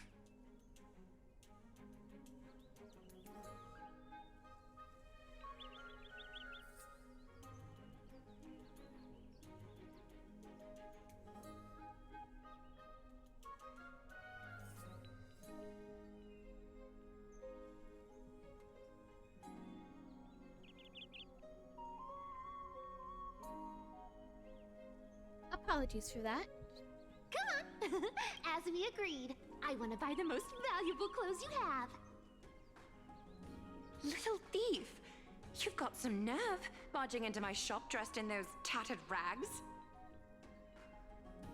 What have you brought? Let me see. Here, take a look. Only the finest goods. See the sapphire? It's even more blue than Fagusa's eyes. Oh! Such exquisite luster. I've only seen an ocean's tear of this quality in my mother's treasury. Wait. You've seen one before. And here I thought I'd leave you speechless. What a letdown. It's just an old memory. My family estate all burned to ashes long ago. Oh. This workshop is what I built from scratch. Wow. A daughter rebuilding her family business. How admirable. Enough with the jokes. At least you did get to enjoy those luxuries. Mind your manners, Kitty. Tell me, Cyphra, where did you come from? And how did you acquire these treasures? I won them fair and square in a bet. What? Do you doubt me? Speak up, seamstress. Give me a straight answer. Do you want these or not? Strange. You're clearly lying to my face. But my golden thread doesn't tremble at all. That's because I'm not lying. I've been telling the truth from the start. Is that so? The scars and the mudstains on your face tell another story. Oh, come on. Can't we just do business without all this chatter? Don't worry. I didn't leave any evidence, so no one will bother you. How can I trust a word you say when you're so skilled at lying? Dealing Like with the you art rich stuff people is appears such far a better than pain. the gameplay Always look. wasting my I mean, time. anytime you see art in a game, it's Fine. always feel pretty. If you don't want it, there are Everything from plenty the of others pearls who in the do. background. It's just always Hold something on. nice to look at. Your treasure? I'll accept it. But these alone aren't enough to purchase you guys the can't gold see the weaver's pearls. I just finest noticed. clothes. That said, Here's pearls. I do have something that would suit you perfectly. Oh. What do you have in mind? Look. Come a bit closer. Oh, it's shimmering gold. Absolutely stunning. These golden boots are the gold weaver's greatest treasures. Though not as valuable as the most precious gowns, they hold a magical power. Legend has it that Zagreus blessed these boots, allowing anyone who wears them to move swiftly and silently. Put them on, Cyphra. Then don't get caught again. A face as lovely as yours deserves better protection.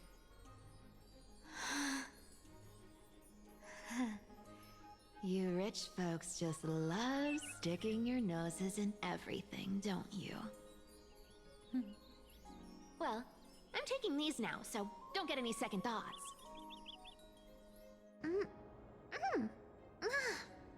What's wrong? Do you have a smaller size? These are way too big for me. Well, I suppose you'll have to grow into them.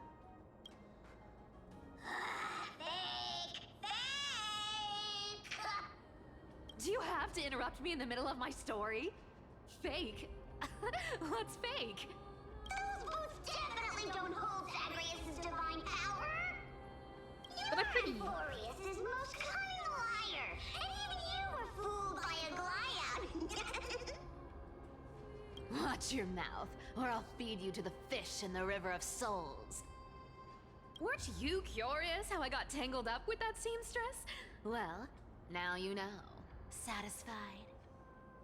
I didn't expect such a simple story. How disappointing. But, boss lady, there's a chance Aglaia wasn't trying to trick you? You're defending her. No. I just think the story's so moving, it'd be a shame to ruin it with a lie. I'm trying to process what are these, Right like, now. the arms and the hands. Good thing you've still got a sharp tongue, or you'd have been stuck guarding someone's front door ages ago. Okay, this is Enough chit-chat. Let's take a look at this place. I'm observing it very closely. Styxia. Look how beautiful she is. Let me take a good sniff of this air. Sniff, sniff.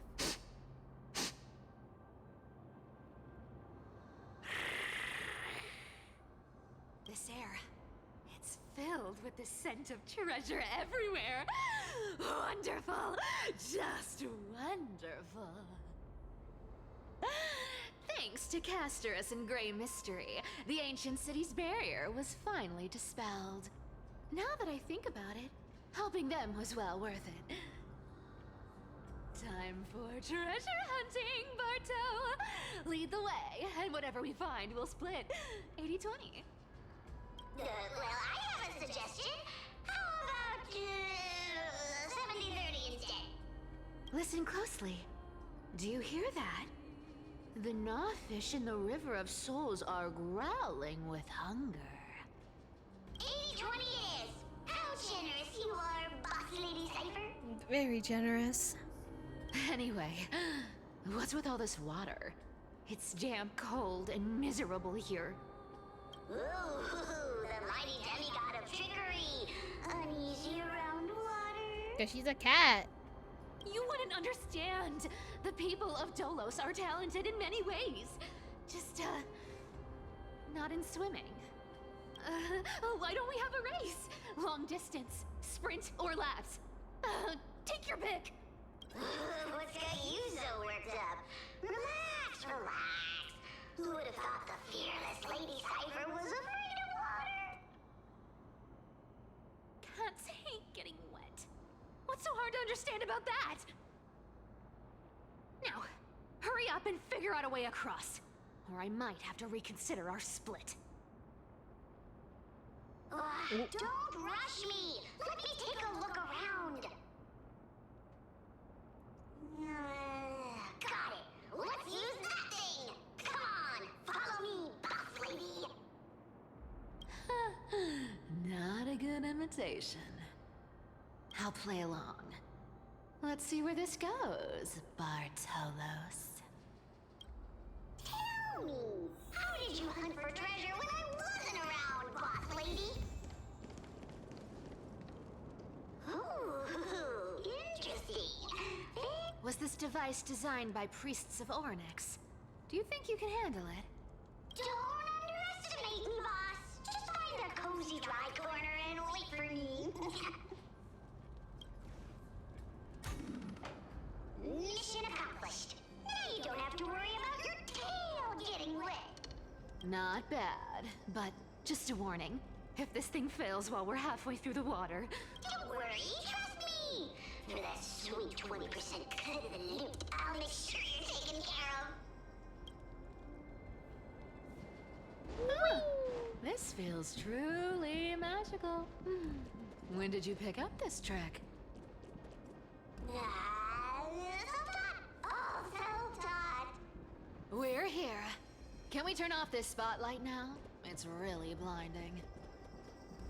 No problem. Just use the device over there to shut it off.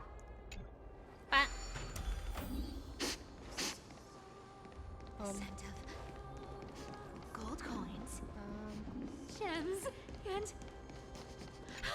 fine leather. It's so refreshing. The treasures in this ancient city are all floating back up thanks to Gray Mystery and that pink squirrel. I guess this way? Nope.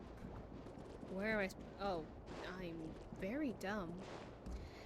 Let's put that back. And let's go this way.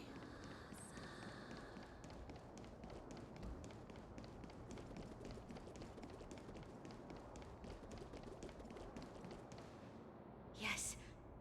Right here. What are you waiting for? Start digging. Roger that. Watch me. Barthos actively excavation mode. That's a huge chest. Move over. I want to open it myself. Wow. A massive haul. Unbelievable. It's hard to imagine the kind of luxurious life the people of Styxia once led. As expected for a realm of Fagusa's disciples. This entire chest is filled with ornaments made from ocean's tears. Here, take this. See if it suits you. Thanks for the gift, boss. Much appreciated. Look at the clarity of this purple crystal. It matches my skin tone perfectly. Oh, safer. You truly have the most refined taste of all thieves and Amphorius. Let me try this on. Ooh. Where is my treasure? How long have we known each other? I can't believe you still fall for this. This is... How could I have forgotten about this? I'll believe it is true, and a lie becomes reality. What a convenient ability. The demigod of trickery's divine gift. Far more practical than any golden thread or teleporter. Alright, enough fooling around. Here's the real thing. Cipher rules! I've already pinpointed the next trove of treasure! Starting navigation. Boss lady, we're set to make a fortune this time! Got any plans on how to spend it? Of course. Spend nothing. Have you forgot it? Whoa! Isn't that like... Uh-huh. Here we go round the river of souls. Spirit thief goes, spirit thief goes. There's a big guy guarding this place. Not if we avoid it. Look at its face. Oh my, how could something be so ugly? Yeah, so ugly. Ugly enough to make even me, a little imp without a digestive system, feel nauseous. If that ugly brute messes up my face, even the stoic Talantin might end up shedding a tear. Indeed, that would be heartbreaking. Clearly running away is the sensible choice. So, how about you take the front? I'll attack from the side. Right.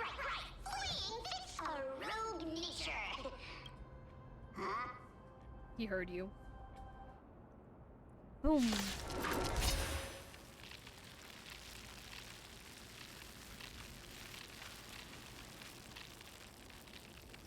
Hello? Please don't tell me you've crashed. I would be very sad if you. Oh, never mind. Here you go, Master! It's on me. Ignore my totally good team. Doubt farewell. Watch your head. Spend freely. Not your sports Azure Dragon, White Tiger, last cards! Watch this!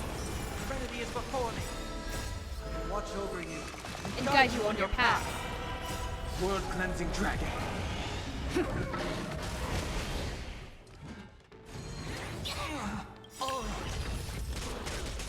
Bust. Or maybe I'll take it all. Break. Awesome!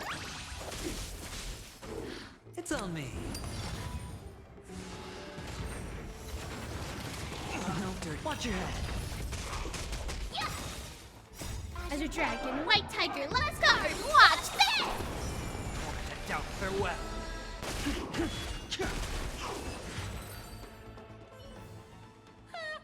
Such an ugly and useless creature, taken down with just a couple of hits.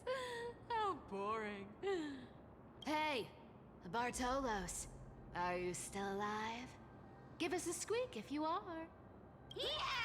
Squeak! Look at you, all shaken up. Can't handle even this bit of action. Should be safe here now. Get to work. Aye, boss lady saver. Bartholin's activated excavation mode. You're unearthing the treasure buried deep underground. Looks boring. It doesn't smell like anything valuable this time. Since we've already dug it up, let's open it and see. Huh. Is this? The Journal of Stias Tayson? Refugee. Month of balance. Day. 3 more neighboring houses moved away today. The tide has risen higher than ever before. Already reaching the 5th step of the stone stairway to our residence. The priest insists it's merely high season for tide that soon would recede, but it's having lived in Stytia for 30 years. I've never witnessed water levels like this. Linduro from the harbor went fishing 3 days ago and reported that the seawater's become unusually turbid, appearing as if mixed with ink. Beneath the surface, he glimpsed a strange shadow, not human form yet, possessing distinct outlines. After returning, he developed a high fever that remained bedridden since. Month balance day. The city's feasts have grown increasingly frenzied. Grand celebrations have occurred, one during the month of joy, and happens almost daily. As Inoto's family's banquet last night, I witnessed 2 well-mannered women treading great barefoot, emitting strange laughter, and directly drinking the Durtling juice. They claimed to be mimicking the Svagos ritual. Ceremonies through have never heard of such absurd forms of worship. The price at the market have risen by 30%. The honey brewed merchants reports that the brewing process become especially difficult lately. The yeast culture is mysteriously rot. Only with distilling the water controlled directly from the harbor can they produce proper wine. Fortunately, Ardor's remaining lucid has wisely advised us to minimize our consumption of the city's water and wine. Month of everyday day. Last night, strange music emanated from the harbor. It wasn't produced by any instrument, but it seemed to rise from the ocean's depths. With the low, haunting melody, it sounded like they were telling an ancient tale, compelling people to approach the shore. Several neighbors' children sleepwalked to the docks last night. They claimed to see the goddess in the water, performing and wanting to get closer. The priests have all forbidden us of all forms of musical performance and developed and deployed soldiers to patrol the docks. For some reason, I can't shake the feeling that they're acting from fear than genuine desire to protect us. Month of Everday.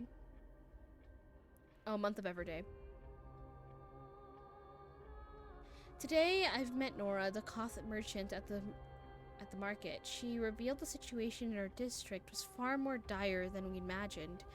The spirit water pool in Pagnonia's temple suddenly dried up 3 days ago, and despite their best efforts, the priests cannot replenish it.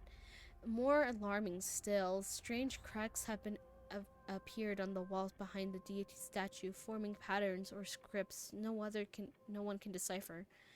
Nora shared particular rumors. Someone claimed that they've seen their dreams a woman playing a lyre draped with black veils, with the eyes gleaming like seawater. She allegedly told the dreamer that Styxia would soon face a great transformation, and only those who hear her voice would be saved. Some residents have begun referring to her as a prophesied sea musician, despite the priest's determined effort to suppress such rumors. Month of Freedom Day. Finally decided to evacuate with our entire family. The seawater has reached the heights watermarked at the dock, yet some remain oblivious and still immersed with the endless rivalry. Our family and neighboring Mullen House have decided to journey to Akama together. Reportedly, the world-bearing Titan protection extends there. The tide of darkness have not yet invaded those lands. We slipped away quietly tonight from the northern dock exit. We prayed for a safe passage. Month of Freedom Day. We've been traveling for 3 days now. Last night, the Millen family's youngest child developed a high fever, continuously muttered strange phrases that resembled an ancient ballad. His father decided to take him in the back to the city to medical treatment, although all we know is that there's little hope to be found there. This morning, looking back at Styxia from the hillside, I was horrified to discover the entire city enveloped with this strange aura, with the seawater shimmering with an unnatural blue radiance in the sea lights. From the distance, those magnificent buildings seemed to twist and distort in water, as they were merely illusions. Month of Weaving Day. We encountered several fleeting townspeople. They brought even more horrifying news. The sea water in Styxia displayed strange colors and textures, sometimes thick as honey and others solid as glass. Those who remained in the city have begun undergoing bizarre transformations. Even more disturbing is that at night the entire city bathes in indestructible glow as it developed in some kind of genetic membrane. They say that Pangolia is punishment, but I can't help but wondering, is this the Titan's wrath or some power greater than the Titans at work? We decided to continue on northward to Akama. Along the way, we heard rumors of someone named who supposedly appeased the Pothia's wrath, but these are merely legends fabricated by desperate people. We common folk can only rely on our own feet to feed the disaster. Month of Weaving Day. Tonight the children fell asleep. I secretly examined a small vial of seawater I brought from the city. It was the last drop collected by the spirit water pool in the Fagnoli's temple before we left. In the moonlight, it displayed strange shimmer, as if it moves within it unlike ordinary water. By chance, I discovered that gently tapping the vial with my fingertip produces a particular sound, like a distant lyre echoing notes. In that moment, I seemed to glimpse a mysterious woman sitting upon the sea surface, sorrowfully playing a melody no one could understand. I don't know if it was an illusion or reality, but if such beings truly exist, the one who can hear the sorrow of Styxians, we shall embark on an uncertain journey. Please grant us a flicker of hope, merely a beautiful dream. Akama is now within reach. Taking one final glance back at my homeland, the beautiful scenery of old is nowhere to be seen, only distorted masses of light and shadowing undilating on the sea level, resembling foam heaped by waves before dawn, dissolving one by one, gradually reveal its cold true nature. This looks tragic. Do you think they made it to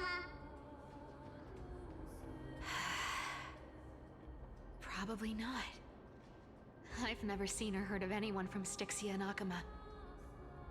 At least, I'm still left for Dolos. Guess this city wasn't so lucky. Huh. It does seem unfair, doesn't it? Just because they were born in the wrong place, they had to face such devastation. Wall of text, my old friend. Those in Akama, simply because they're supported by the world-bearing Titan, continue to survive. Yeah, the world just isn't fair, is it?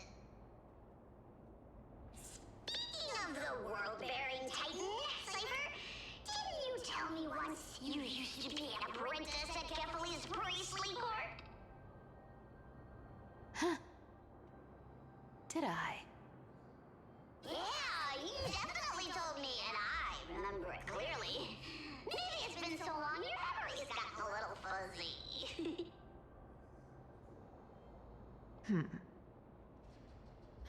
Right. I did tell you. It wasn't a big deal. I just snuck in with a bunch of mumbling priests and watched them do their spooky rituals around some glowing rock.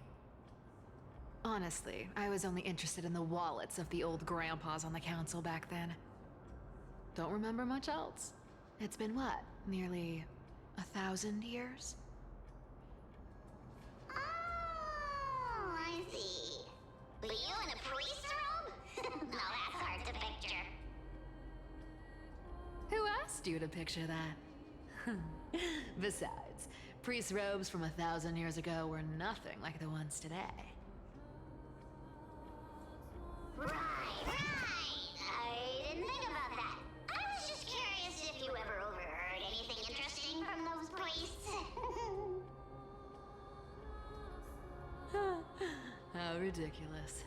Come on, let's head to the next spot.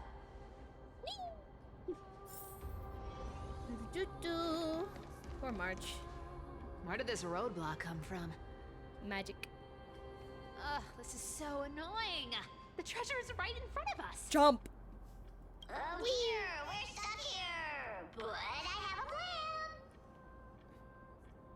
Should we call on that big, noisy, cumbersome hand of Xandrath? Never thought that thing would actually come in handy. All right. Do you want to handle it? Leave it to me, boss. I don't need a controller. After all, you know. Okay. Hand of Zagreus, my darling, activate! Nice. Alright, descend. Punch. Oh. Bop! Looks like a charm. Not bad. However, I still don't see how this ties into trickery. Let's go to the next room. Are we gonna talk about the... Okay. I guess we won't talk about it. Hey, slow down! That question you asked me earlier. I think I just remembered something. What did I ask? Bro did not forget. It's been like 2 seconds. That question. The one you specifically asked me. Right after we dug up the second chest. Forgive me, boss lady, but have you been under a lot of stress lately? I didn't ask anything. You must have imagined it. Oh. Is that so? Maybe you're right. I have been a little on edge lately. I need to relax. All right, let's move on to the next treasure trove. Treasure, let's go! Oh, little cute dance. Whee! Twinkle, Okay, twinkle in my chest, how this core flame is the best. Wow, when it comes to singing, I still sound better than you, boss. Nah, he did not. Go beyond all time and space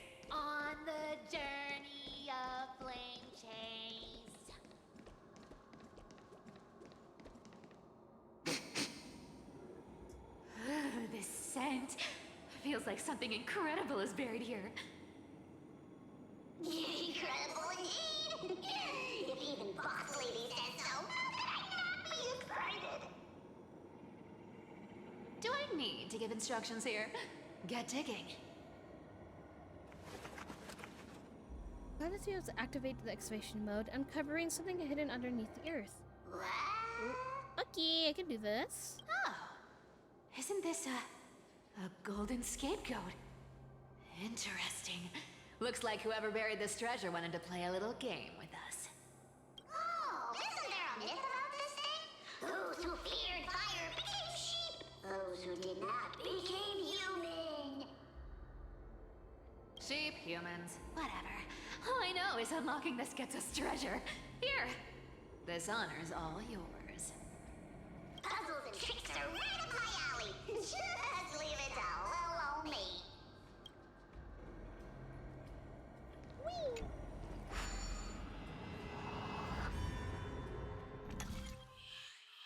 Alright.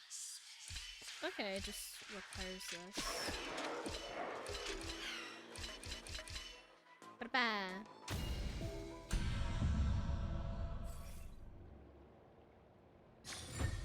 Same treasure. Told you, nothing can stop me. Cyber, it's your turn now. Stop!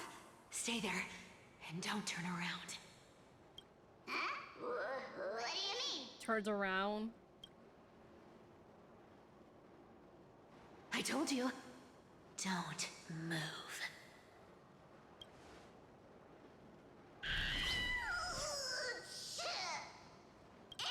My poor old back. What are you doing? Shh, quiet. Don't say anything unnecessary. That seamstress. She's listening. What? Boss, do you mean? Stay put and keep quiet. I'll handle her. Whoa, whoa! Seamstress. Getting sneaky, aren't we? Did you think I wouldn't notice your little spies lurking around me? As time passes, I find myself leaning more and more on blind luck. With only the power of this little nymph, naturally I couldn't slip past your sharp eyes, Cyphera.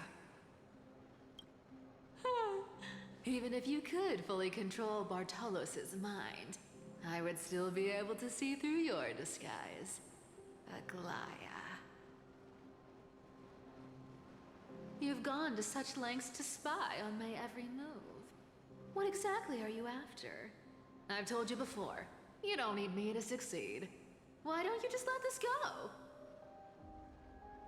I already made an exception and got involved with Castorus and Grey Mystery. Asking for more now. Isn't that pushing your luck a bit too far?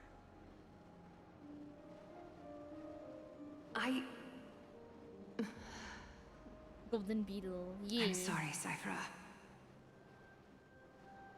I've plotted and schemed my whole life. But I never could have predicted our relationship would end up like this. It's like, I've spent 15,000 in centuries game. trying to figure out where I went wrong, replaying every moment over and over. But you've never given me a chance to explain myself, face to face.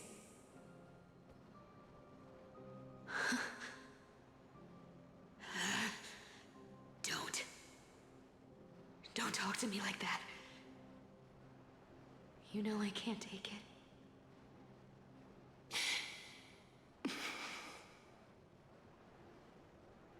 1,000 years ago, out of foolishness, I let my silence steal away the most beautiful sound I'd ever known. Oh, I'm sad. Aquili doesn't get the reference. I don't. Wait, what? Wait, that was a reference? Huh? So this time, I must say this to you, even if it's all in vain. I need you, Cyphera. The Chrysos Heirs mission needs you. The finale I've delayed for far too long. It's finally here. Whatever resentment It's you a still reference hold in a against lot of me games. will fade once I'm gone. Teehee? Please, come back to Akama. I'm begging you. Without you, they don't stand a chance.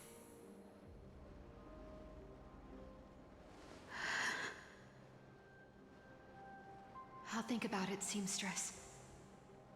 That's why I'm more Stop disappointed. But the more that I couldn't share Unless with you're you. gonna lose me for good. Don't worry. I will I'd try. love to hear your voice again. To see your face. It seems that chance will never come. Goodbye, Cyphera.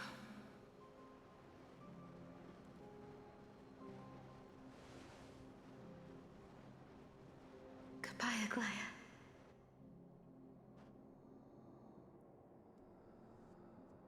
What a shame. I thought there'd be some real treasure under that goat's head. Turns out, everything in that chest was soaked in water from the River of Souls. Nothing valuable left. Those relics were once priceless. But time has eroded away all that they once were. Aww, hearing that from you makes it sound so sad. Wait, why am I getting all sentimental? I haven't even processed what just happened. That horrible woman. When did she... Oh! If you see her, let her know this. As demigods, we can't avoid our duties forever. Could it have been back then when... Do you remember now? Looks like you don't need me to jog your memory. She must have slipped that nymph into your pocket while you were distracted. Don't underestimate that bug. It's every bit as dangerous as the seamstress's golden thread. Let your guard down for even a second, and it might take over. Make you spill secrets you'd never share otherwise. Whoa, that's like some brainwashing monster straight out of the Black Tide! Creepy. Boss, how did you realize something was wrong?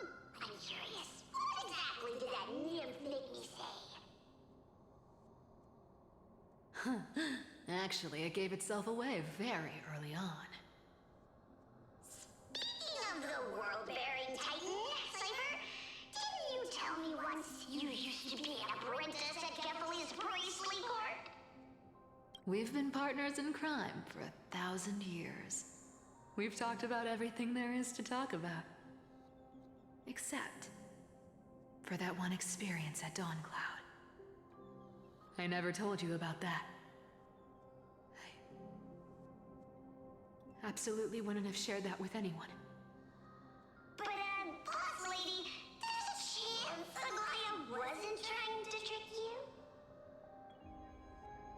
And as far as I know, the embodiment of trickery despises that golden thread which forces people to speak the truth. You'd never defend Aglaya. Isn't that right, Zagreus?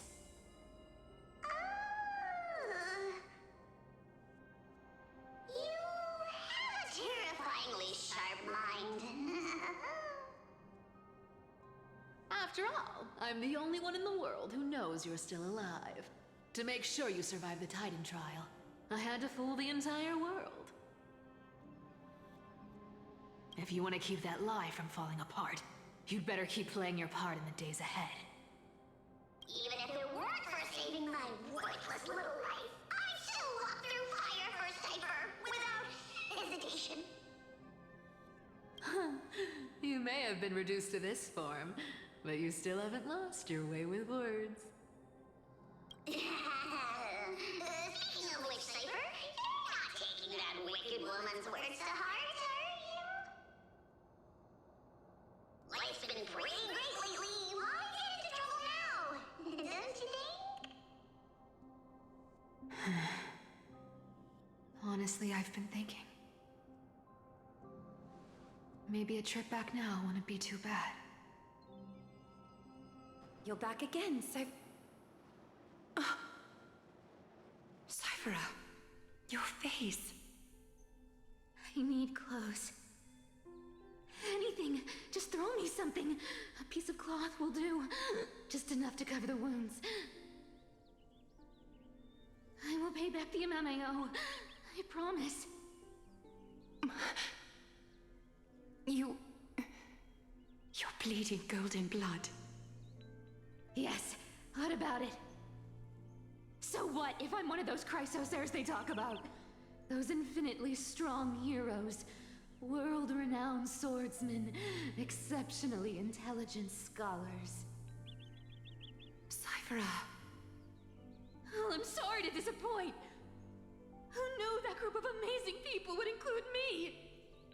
A pauper, thief, con artist. Maybe I should just make another cut to drain all this yellow stuff out of me and... Girl, that's your ketchup. Stop it, Cyphera. You should get rid of your ketchup. That's important. You need that to live. I'll give you clothes. Warm you up and... stay here. Stay in my workshop until you're healed. I'm surprised you never made it to affiliate yet, Aquilina. Aren't you going to ask me? Tricky, since it is kind. I got these ones. I'm trying to remember what's the correct word. It's the sum of all my streams throughout the month. So, as long as I get a consistency of 3 viewers, I should finally be able to get affiliate. It took quite a while, as you can see, but it's fine. I'm still testing out new mediums and stuff. And this channel's been through many different things. My model's the newest change I made, but the background has changed, I think, 3 times already?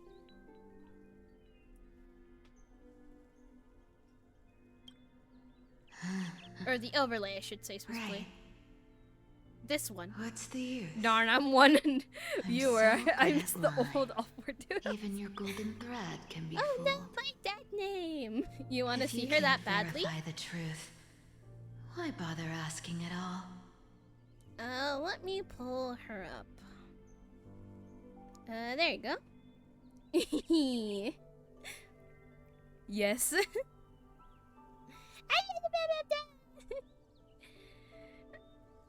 It's so surprising that it's only been like a year. Well, not a year, but a couple of months since I made this model. There's been so many scraps of her. We don't speak about the OG model. Fun fact, I used to have a hat, but due to complications, I got rid of the hat. I remember when I met you in chat from another streamer you got along with, and somehow I'm here.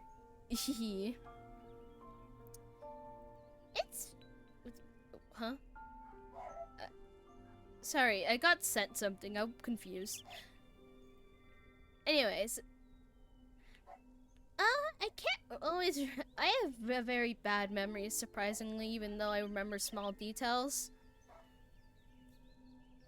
So I don't always remember all those art streams ago. Lol. I'm trying to remember. Was it the first one? I don't remember what I did for the first one. It's been a while ago. I can't always remember.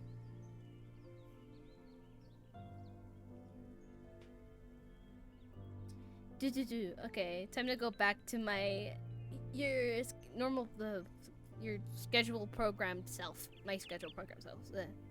Whatever. I remember the different model one, I think. I don't. I only have this. I have the chibi. I think I know which model you're talking about. I should have it kept still. Let me look for it real quick. It's the one with the hat, no?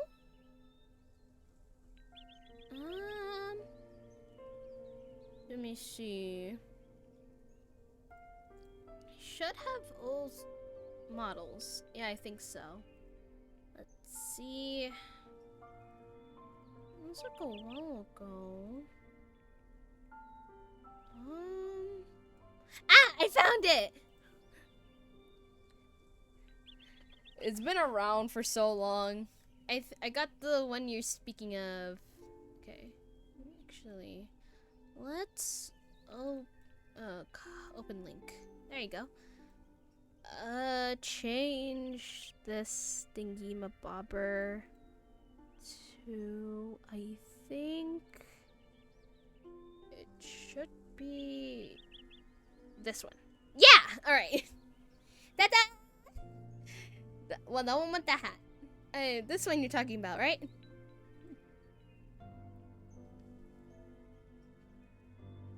There it is. Yeah! It's been a while since this model. Although this is not the OG of OGS model, you could tell the aspects that were kept and changed. I forgot that I used to have this thing and I didn't have my clips, my hair clips here. Oh dear, my old art style. It truly is something.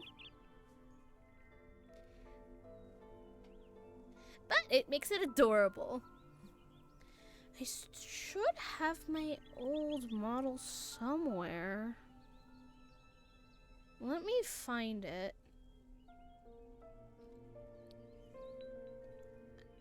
I have the remnants of my OGS of OGS model.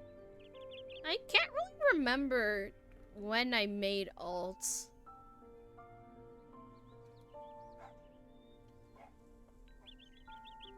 It's been around for a minute. Oh yeah, I forgot one of my old thing had, I didn't have any hair clips. I remember you were just chilling here and not knowing what to say when you play games and draw. Yeah, it's I don't really remember how I was originally, but I remember my first debut. I messed up and I didn't know that you could save the VODs. So sadly, my debut stream was lost to time. So I only have a little remnants of the slideshow I made.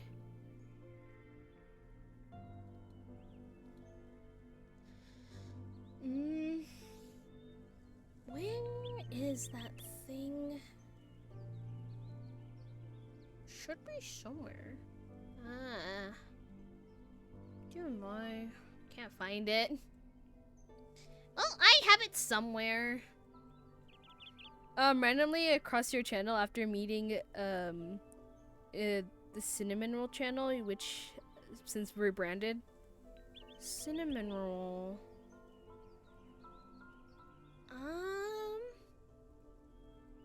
Cinnamon roll. Trying to remember. Darn me with my bad memory. Oh, cinnamon. Oh, cinnamon.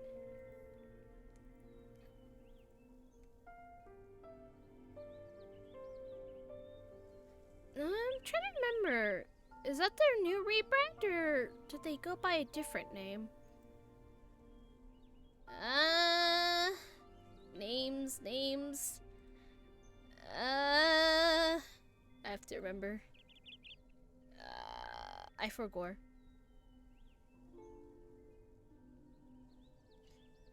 Where's the one thing? Pink girl hair to love talking about nuts in a wolf. Okay, that one sounds more recognizable. Let me remember.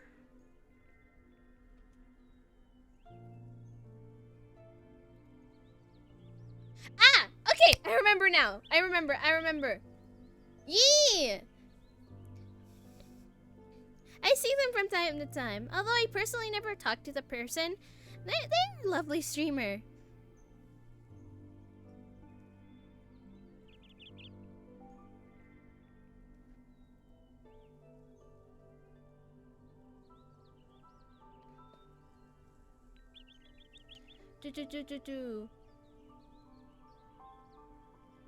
Somehow I helped them do their taxes. Really? Interesting.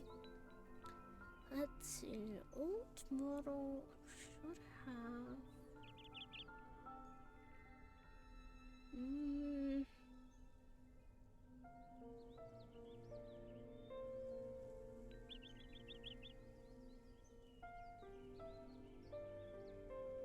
Oh my, that's a poor bot. Well, time to ban. Let's see, how long? Oh, you were made a month ago. Shucks. Why is the message not banned? Yeah, it's a weird situation. I ended up attending her what? What?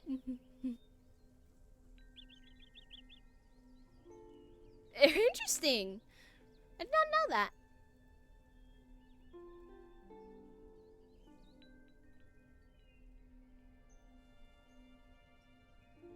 You read that right. I assumed I did, because there's no other way you could say that. Okay, I found the oldest thing of alts. I forgot. Originally, I made her in Gacha Club because I wasn't the Gacha fan, and Dude Tactus became friends, attend wedding. Interesting story.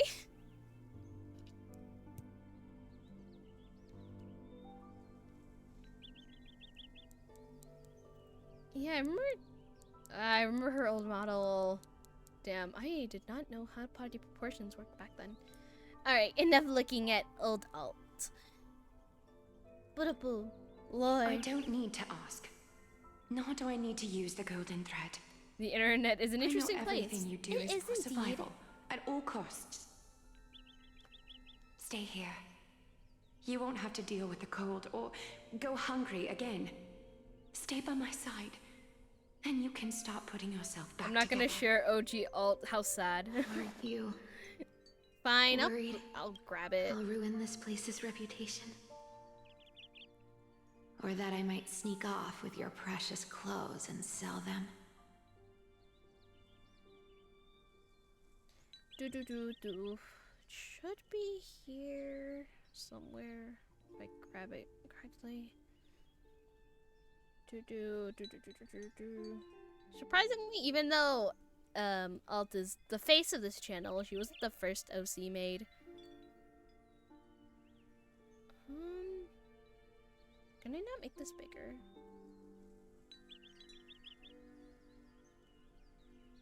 Oh my. Ah, crap. Alright. Let's move this over to,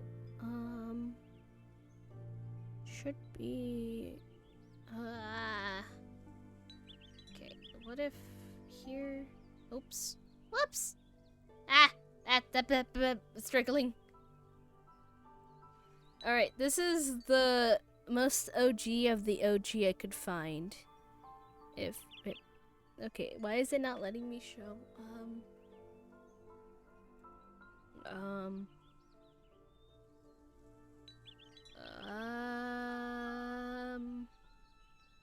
okay, there should only let me show, okay, wait, do this again, there you go, this is the most OG I found.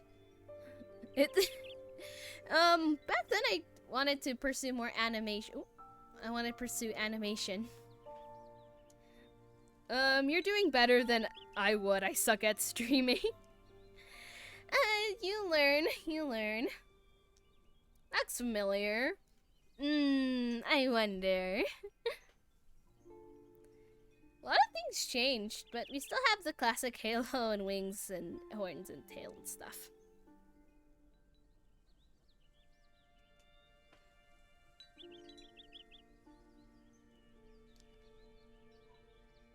Alta's been through the most changes from all my OCs. She used to have a blue streak in her hair, but I need to kept drawing her. I kept forgetting to draw it, so it slowly just faded out.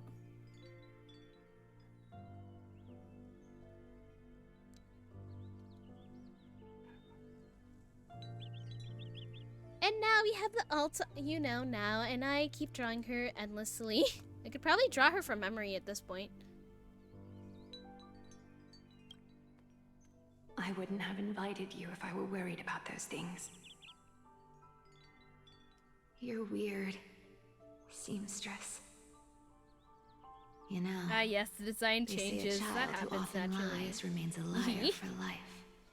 Although she I've does tried embody the not to become a elements liar. of the primary But colors. honestly, And obviously my favorite color, It's blue. just too hard. I'm close to giving up. What makes you think I won't disappoint you? Because I can feel it. Not with the power of a demigod, but with the heart that beats in my chest. You love this place. That's why you keep coming by, but also why you hesitate to stay longer. You worry you'll tarnish the Gold Weaver name. After taking over Nestia's divine authority, I became used to letting the golden thread distinguish sincerity from falsehood.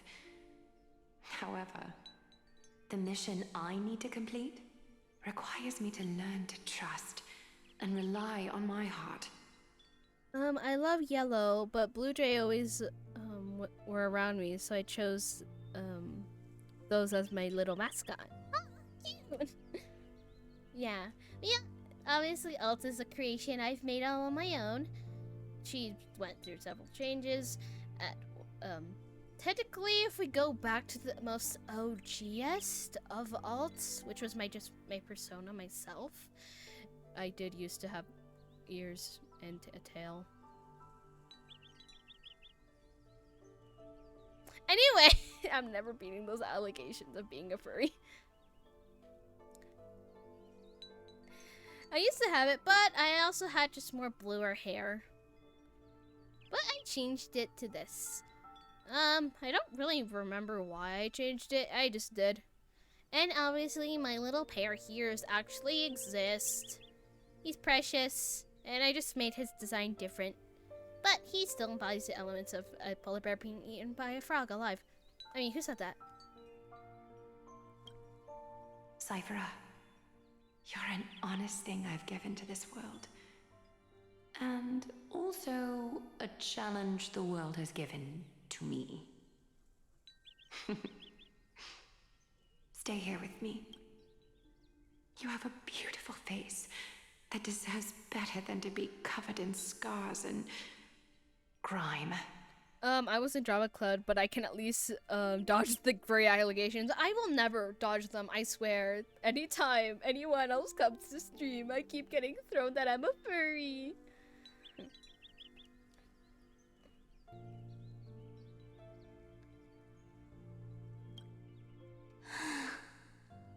You've got a way of talking that's hard to follow. All right, let's make it a deal. You have 1 day to change your mind. Once the action hour passes, there's no turning back. Little Slaver is so adorable, though.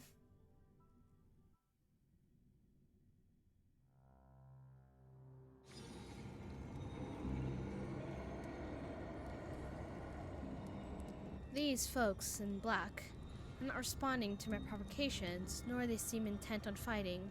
What are they waiting for exactly? Pressure. Fear. Planting seeds of anxiety. It seems this is the strategy they've chosen. An organized that sees their mission to eradicate the Chrysos heirs. I read some chilling accounts of stories of the cleaners using alchemy arts and planting fragments of memories in their successors, ensuring both identity and hatred live on. From what I know, these stories are true. The kindness we know today, strictly speaking, is the 27th kindness. The what? Objectively, the rise of the cleaners was both inevitable and necessary. Yet, their ruthless and twisted methods earned them nothing but disdain and condemnation from history.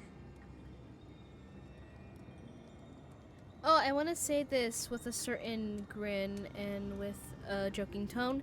Well, only allegations. I only say, you're less an angel and more a temptress with your look and smile. Ah, okay. Good thing you specified it was a joke.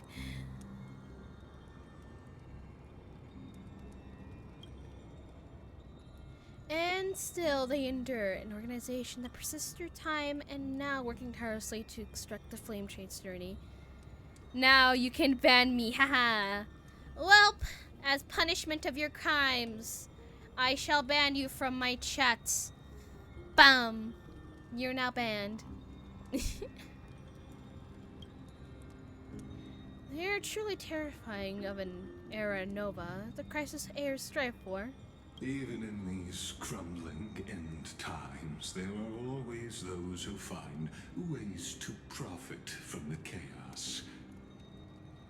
To ask the vested interests to abandon their status, wealth, and ambitions in this world for a distant ideal may be no easier than creating a miracle.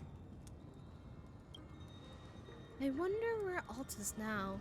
If they're targeting me, she definitely won't escape their notice either. Hope everything's well. Oh. Oh. Is that Lord Kratos? Internet? Internet, don't fail on me now. There you are, Lord Danheng. We couldn't reach you on the teleslate, so the Holy City Guard almost assumed you two had met some terrible fate. Now we're good. Well, Danheng's good. I don't know, but I'm good. You pests crawling in the shadows, back off. Your plot ends here. You played your hand. Run while you still can. It might be your only chance to survive. Stay away from Akama forever.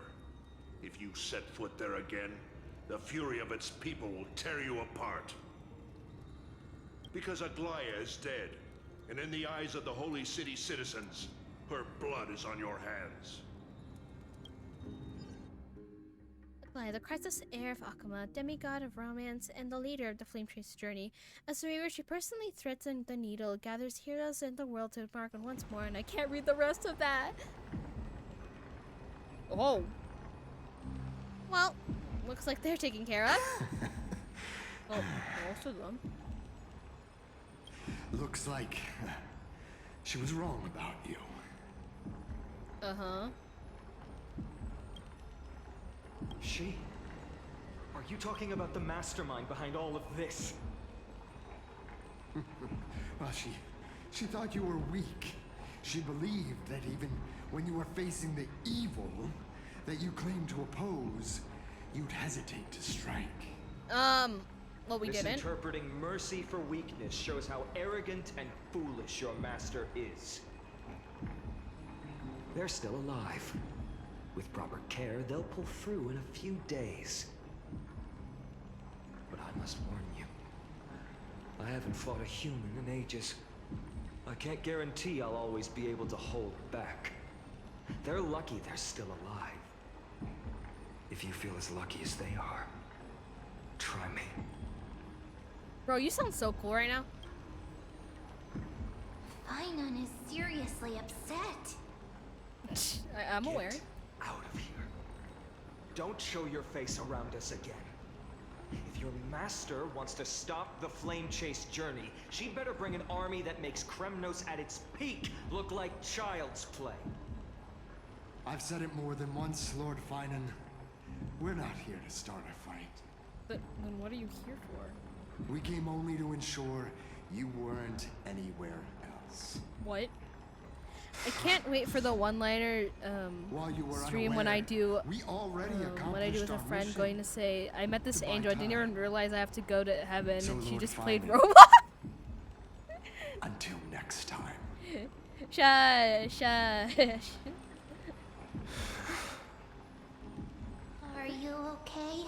Heaven would be disgraced with my actions. I mean, they already like threw me out, but like we don't talk about that. Bargaining chips has gone too far. But they were after the Chrysos heirs. I guess the opposition within the Council of Elders is still desperately fighting to obstruct the Flame Chase. If the conspiracy is exposed, they'll be hunted down in the Holy City like rats. At least with I could nowhere make to you run, laugh. no matter where they It's are. funny. Why, tell us, Lee.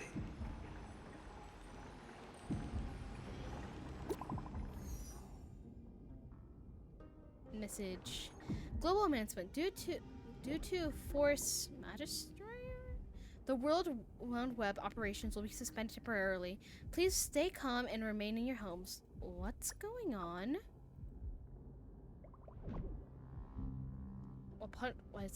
Whitelist protocol loaded. Local golden thread enabled for emergency internal communications only. Lady Goldweaver's deceased. Please return to the Holy City at once. I know it's hard to believe, but please come back soon. On my way. What? Wait, so you didn't fall from heaven? They just tossed you out. Bad decision for to root you in. Basically, I just got, well, not disguise. I mean, I merely deceived heaven to stay there as an angel and, you know, not partisan, and just, you know, chill there. They found out I wasn't entirely an angel, so I didn't 100% lie. They still kicked me out. I'm banished. Sigh. If only I could bring the cotton candy. Anyway. But over here's not that bad. Aglaya. I have freedom now. Is this... blasted? Those guys... It must be a lie. I've heard from more than one person. It doesn't seem like a joke.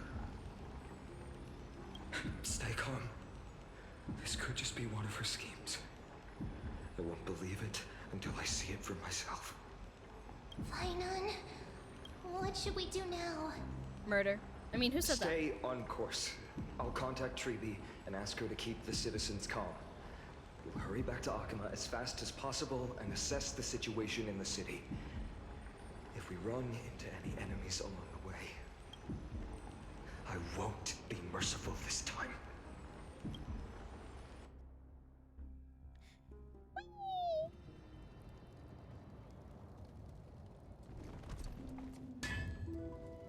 Cartonis. I've only played, if I only played Genshin, I would get a ton of rewards from your streams. I mean, it's optional, but you're getting the lore from me already. Oh, you're forging a sword for Fainan, aren't you? I haven't seen you wield the hammer in so long. I couldn't help but be entranced by the sight. You, Aglaya. In this form, you come to me. It means... That's right.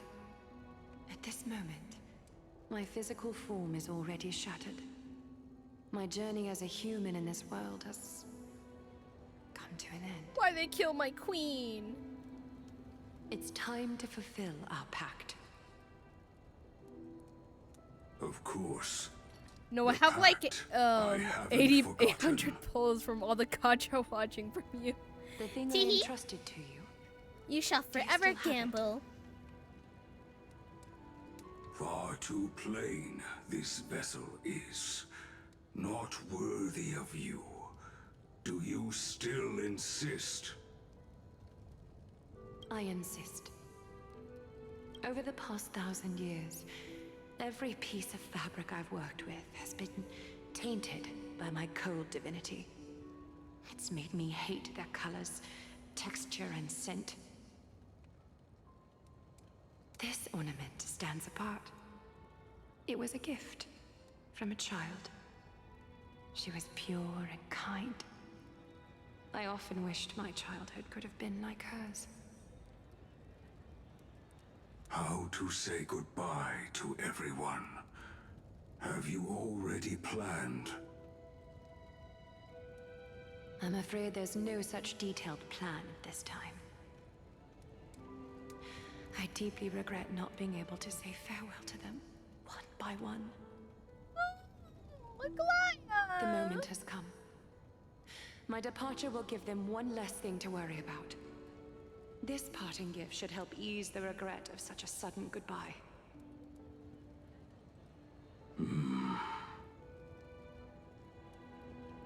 Invented for the Titans, Kremnos' soul-forging technology was, though divinity it retains, filtered out, the remnants of humanity will be. Is that what you want, Aglaya? You've confirmed this with me repeatedly. Yes, Cartonis. I need you to do this for me. Condense my divinity into this ornament. It might still be useful in the future to help them complete their mission. Selfless until the end. Envy that child, there's no need to. Already lived a grand life your humanity has. Your praise puts my heart at ease, Grand Craftsman. Now, please, take me through the last tempering that fate has to offer.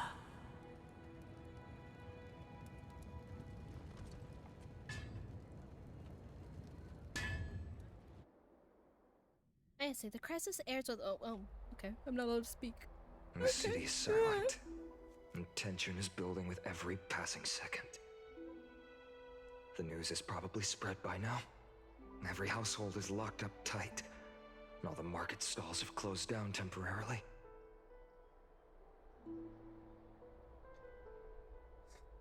She was really taken by the cleaners.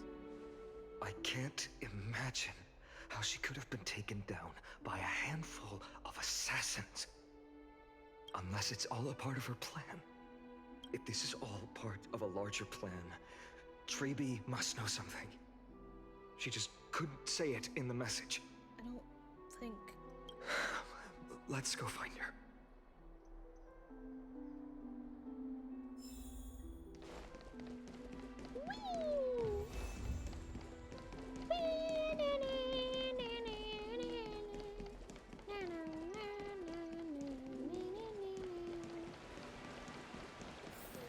Dunhung came back before us. Well, maybe. Hello. Ah, you're back. How's everything? No injuries. No injuries. I hope. Don't worry. The cleaners didn't lay a hand on us. Yeah, we Kratos, threw hands. They didn't lay any hands. When it happened, what exactly went down? Regrettably, no one knows the details of that moment. Eyewitnesses only saw... It's fine. Just tell me. Eyewitnesses at the Memorial Palace saw Aglaya fall from the Chrysos airbath. Oh, gods. She showed no signs of life by the time the Holy City guards approached to check. They were too afraid to jump to conclusions. After all, she was a demigod who lived for over 1,000 years, the leader of the Chrysos heirs. Most citizens of the city believed that death couldn't touch her. She was pierced through the heart by a uniquely crafted dagger. I saw it for myself. It's one of the weapons carried by the cleaners.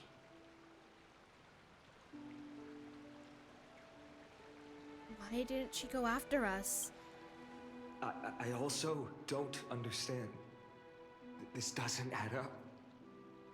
The ones who appeared in the Grove and those who confronted Dunhung in the Abyss didn't immediately resort to violence. They were just watching and trying to intimidate. They didn't have any reason nor the courage to attack Aglaya. Perhaps... Speculating blindly won't help. Let's go find Lady Treby. She understands Aglaya's minds best. I'll stay here to lead the guards and maintain order. Find out what happened, but don't take too long. With Aglaya gone, Someone has to take her place and lead Akama. Also, Miss Hyacinth was the one who declared Aglaya dead. You might want to speak with her. Thank you, Lord Crateros. I'm gonna find this person, I'm gonna break their knees. Where are you? You don't deserve to have Mats knees. are empty. No citizens feels like to go to the I mean, I'm assuming a murder happened here. I don't think anyone wants to bathe where a murder happened. Especially someone of such importance.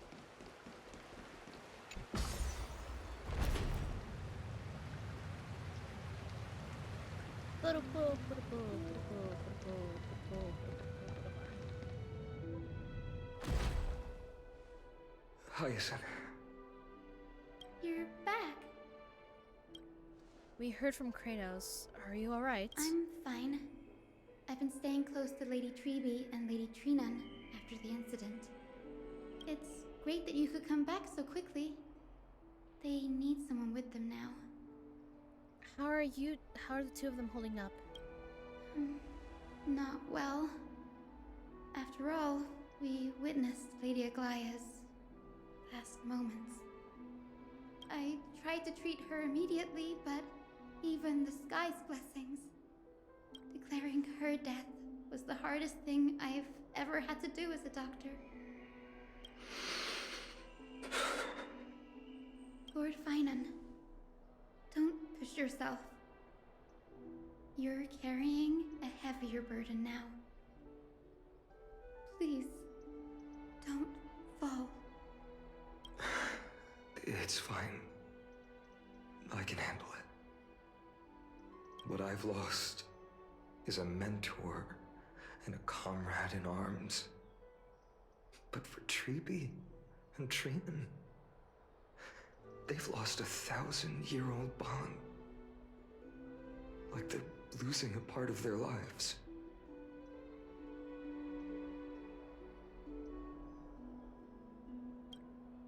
You should rest, Hyacinth. You've been awake for a long time, haven't you?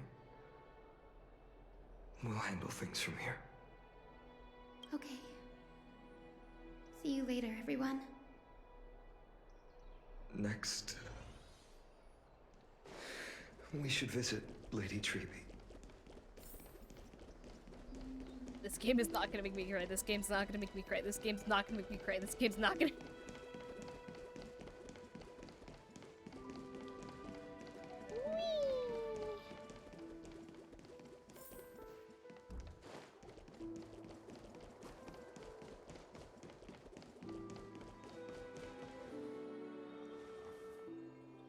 Snowy. Little Gray. You're back. Lady Treby, Snowy, don't. Please don't apologize to us. You went to the Grove to prepare yourself for the threats to Akama. The lore in this game is something. You didn't do anything wrong, so don't be hard on yourself. We were always by Aggie's side throughout this long journey, so we understood her thoughts better than anyone. She knew she wouldn't see the end of the Flame Chase journey, yet she gave everything without hesitation. For the future of everyone. So Aggie, please give me names and I will find them and I will break their knees. I know what Aglaya expected of me. Right now, the last thing Akama needs is a leader wallowing in self-pity. Not the knees. Everything and I'm gonna break the knees. That or I'll do the opposite. I'll break everything but the knees. She instructed us to hand it over to you when the time was right.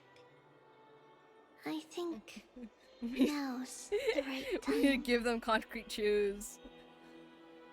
No, that's too light.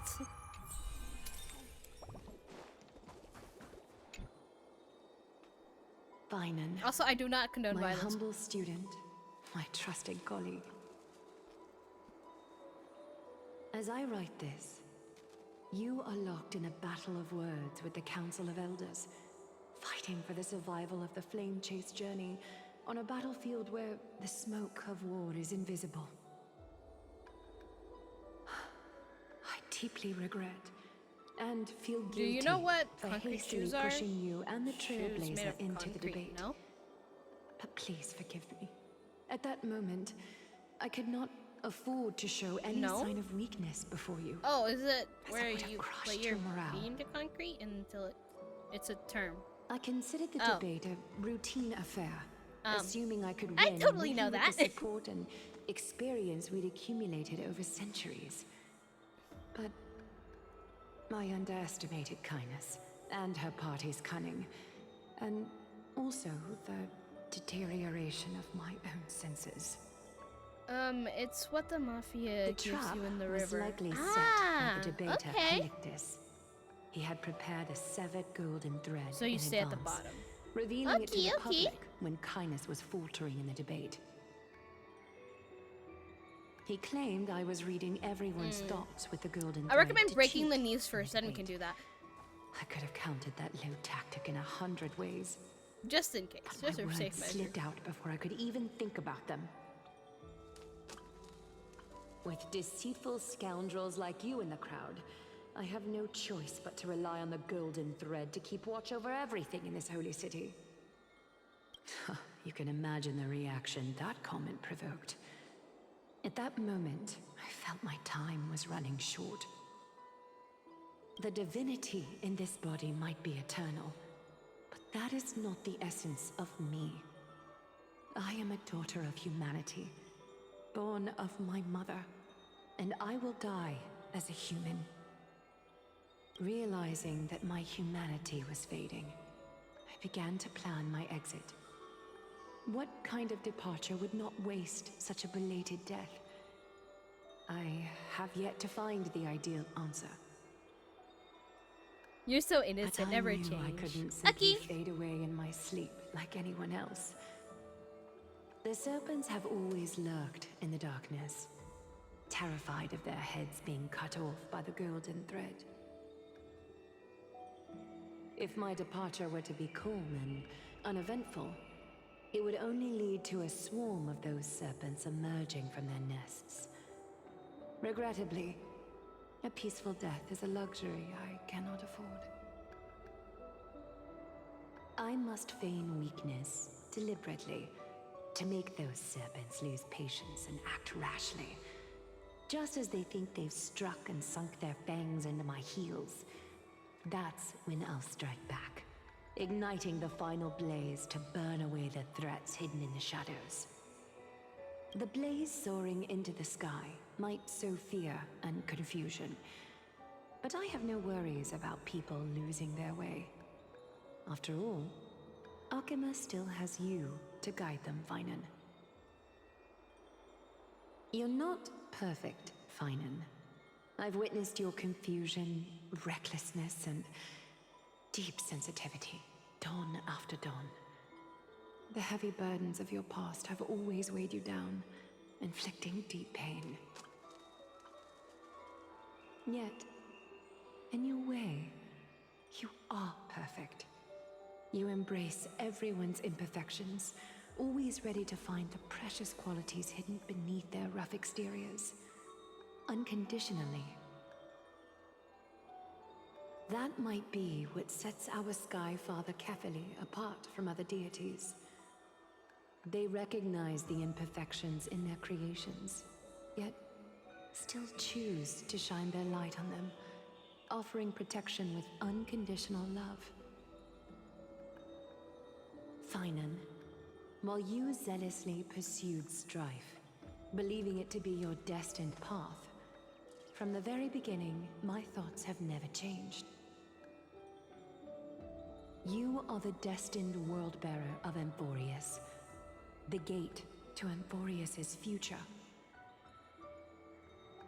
Go, complete the flame chase journey of the prophecy, ignite the stars, and inspire hope in the hearts of humanity. I will be waiting at the end of the West Wind, looking forward to the miracle you will create.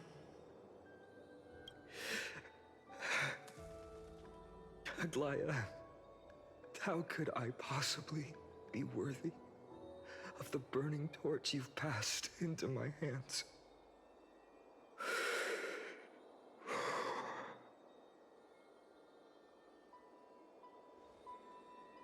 Dalang, can you do me a favor? Whatever I can help with, just say the word. Please deliver a message to Lord Krateros. Have him gather the Holy City guards and the Kremnoans to spread the word from door to door. At the lucid hour tomorrow, Finan will speak at the Marmorial Palace. Urge everyone who has concerns about the Holy City's future and the Flame Chase journey to attend this gathering. Tell them Aglaya has left Amphorius the seeds of hope. Understood. Thank you. It's been a harrowing day for everyone. Please make sure to rest well and collect your thoughts. I need to prepare. Hi! Finon. Cortonis. What brings you to Marmorial Palace? I plan to get everything settled before coming to see you. Is there something urgent, Cortonis? He's tall. Yes, he is tall. I wanted to see. Although he's not the tallest character I've seen in Hoyo. Better than I expected, you seem. Oh, in a Hoyo game, I should say specifically. There's no room for doubt NPC. anymore. It's time to take action and show everyone that the leadership of the Chrysos heirs is still strong. Right. Your assessment is now here. Take this.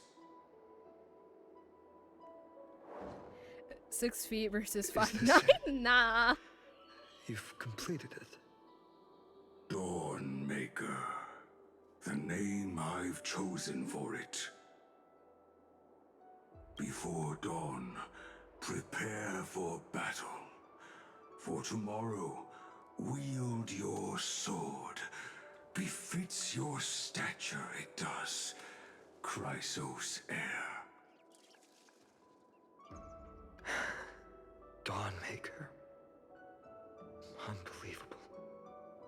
You've never seen that black-clad swordmaster. You've recreated this so precisely, just from what I described. Precise your description.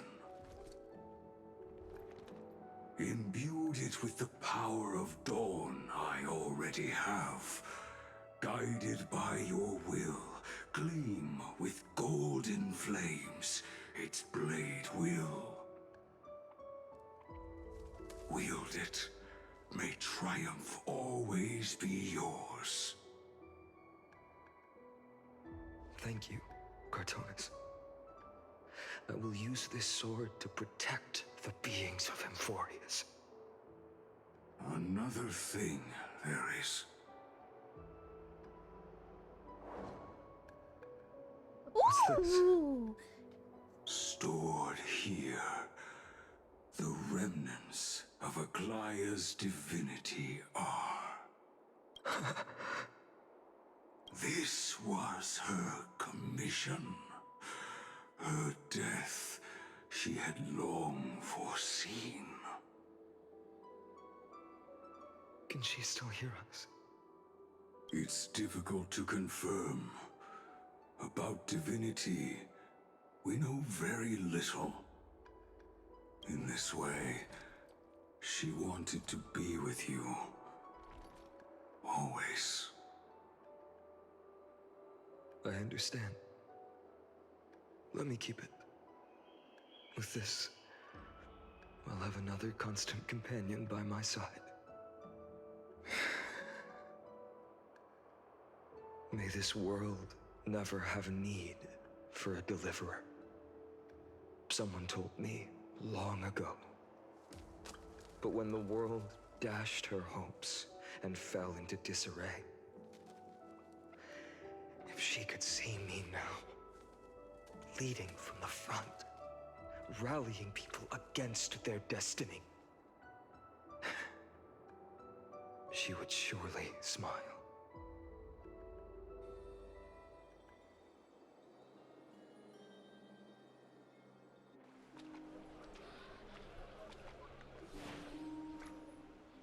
How will the Holy City continue without Lady Goldweaver? Look! Lord Finan is here.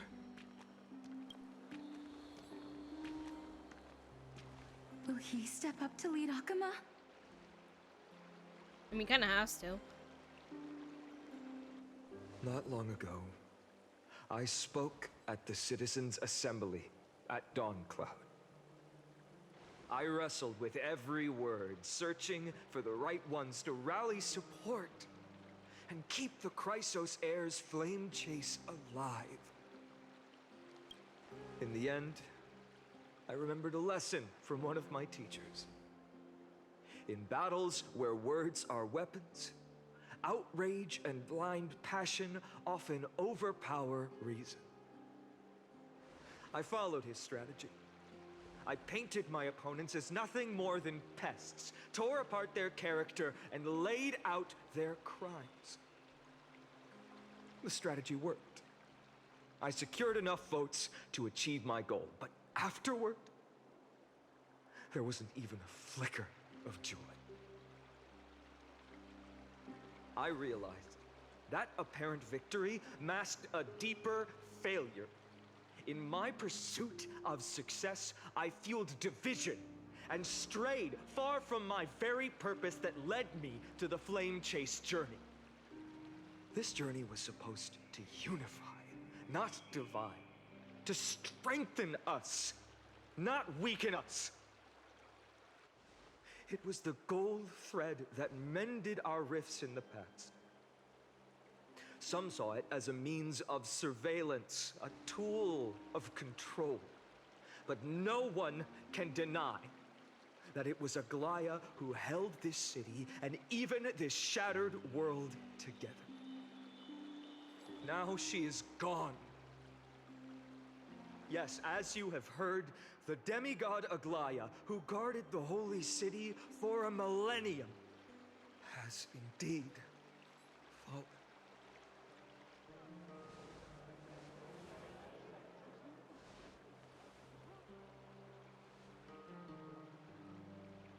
Who murdered Lady Goldweaver?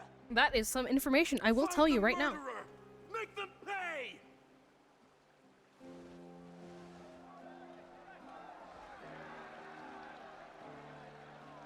I felt the same as all of you initially.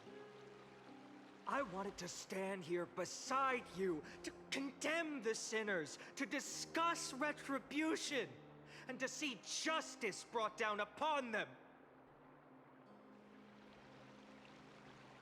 But my perspective has changed.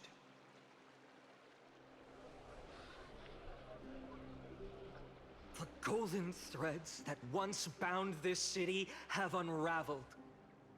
Yet no one is celebrating their freedom from control. In the empty markets and bath chambers, one feeling lingers.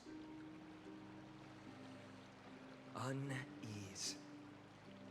Deep down, we all know the last safeguard against the harm we may do to each other is gone.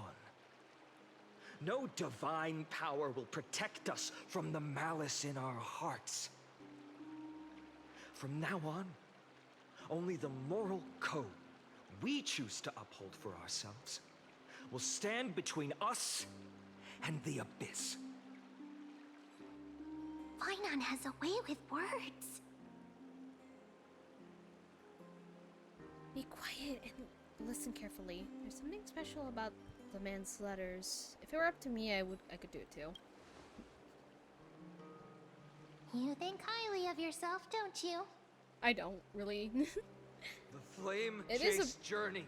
It is really hard to probably be a ruler with only of a one city Titan left for the Chrysos Heirs and having to conquer. process the grief of your Aquila. comrade. Before I rise to the skies, I challenge you. Cast out the shadows and malice within your hearts.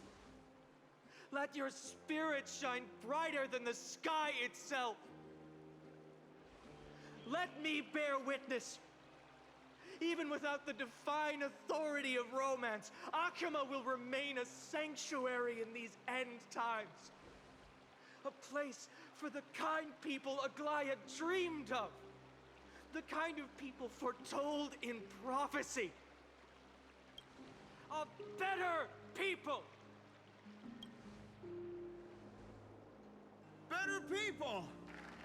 Better people! Better people! Yay! Better people! Better people! Better people!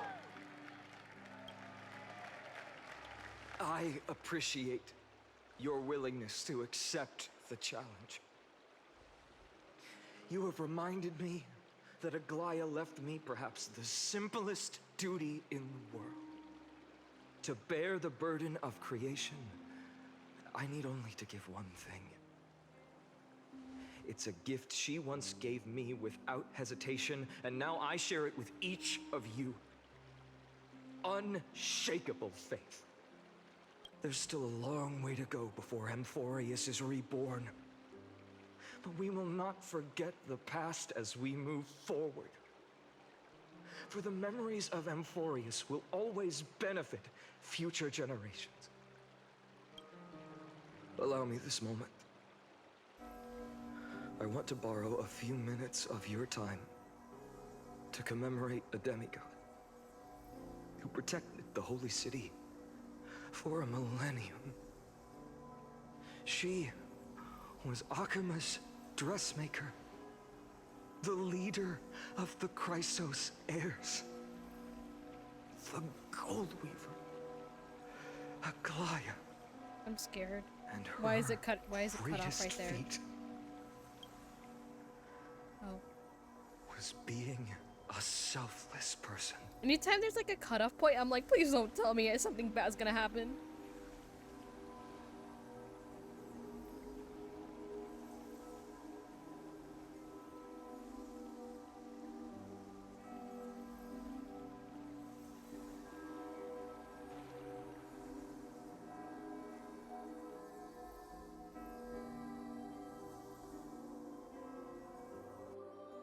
That singing sounds so familiar. That's our song, and Snowy used to love it. Yes, Lady Trian. For that child filled with anxiety. Your songs always dispelled the clouds in my heart. Even if for just a moment. Snowy was so cute and kind when he was little. Now, you've grown so much. Maybe not as cute, but still just as kind. Time spares no one, so there's nothing we can do. But kindness, you helped nurture it in me. Don't mention it. Your light is as bright as ever. Keep it up and stay strong. See you, Snowy. Goodbye, Lady Trian. I heard what you said. Are you suggesting the debate tactics I've taught you are nothing but sleight of hand? Not at all, Professor Anaxa. Honestly, without those techniques you taught me, the Flame Chase journey might not have survived. Good thing your head's still clear. The Chrysos heir of Kefali. I had no idea you had it in you while I was drilling those formulas in your head in class. Who could have thought, Professor? By the way, I've completely forgotten those formulas now. Some things never change. In our next lives, I'll teach you how to truly embrace your divine duties. It's been 3 hours? Feels like 3 minutes. I'll be waiting. Goodbye, Professor Anaxa. Miss Castros? Aren't you going to say something? Lord Finan, you have always been so approachable. Oh my gosh, it's been 3 hours. Ever since yeah, I just noticed. You've seen me as a friend. It's like, oh look, it's dark outside. Let me look at the time. Oh, I understood what everyday friendship was I just been having fun chatting, lol. But that's... I'm too engrossed in the lore. The lore becomes you. Dangerous. Laughing and chatting with you, I sometimes forget who I am. And for someone with my kind of power, that's a real hazard. I hadn't thought of it that way. Sorry, I forgot to consider your perspective. Please, no apologies. Despite everything, thinking back on the times we spent together makes me really happy. I feel the same. Goodbye, Finan. Goodbye, Gastros.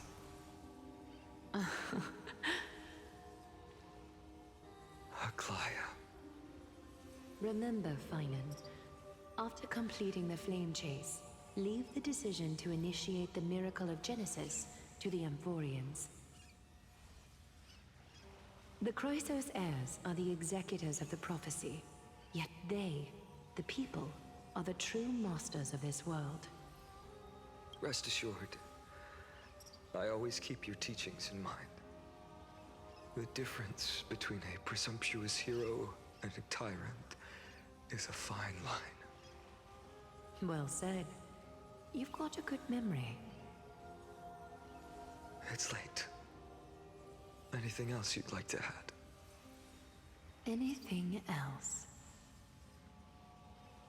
Even in your imagination, I'm not one to show my vulnerable side. No worries. I've long understood how difficult it is for you to open up completely. Thank you for bringing me here, Aglaia. You saved me. Maybe what I wanted to save wasn't you, child, but this crumbling world. Goodbye, Finan. Goodbye, Aglaia. Did you forget me? Forget you? Like I'd ever. We aren't parting ways forever. You're just off to guard the gates at Castrum Kremnos. Let's not make this a tearful farewell. You know just how to make a person uncomfortable. I have a feeling we'll meet again in this lifetime. Let's have another showdown then. Deliver. That's very confident of you. I've changed since then. Have you seen this sword? It's a masterpiece freshly forged by Cartonis. A bold statement for a mere mortal who hasn't yet claimed the power of a titan. See you around. Finan of Aides Elysiae. It's a date, Mightimos. What a poignant, yet splendid journey. And it's still not over yet, is it? Yes, Cyrene. I was right. In the end, you did become the deliverer in this story. Person! A lot Person! has changed while you were away. Person! I don't know who you are, I've met but so person! many people. I've tried so many things. I've found new resolve. And I've let go of some attachments. I'm not the same person I used to be. But to me, You've never changed at all, Feynman.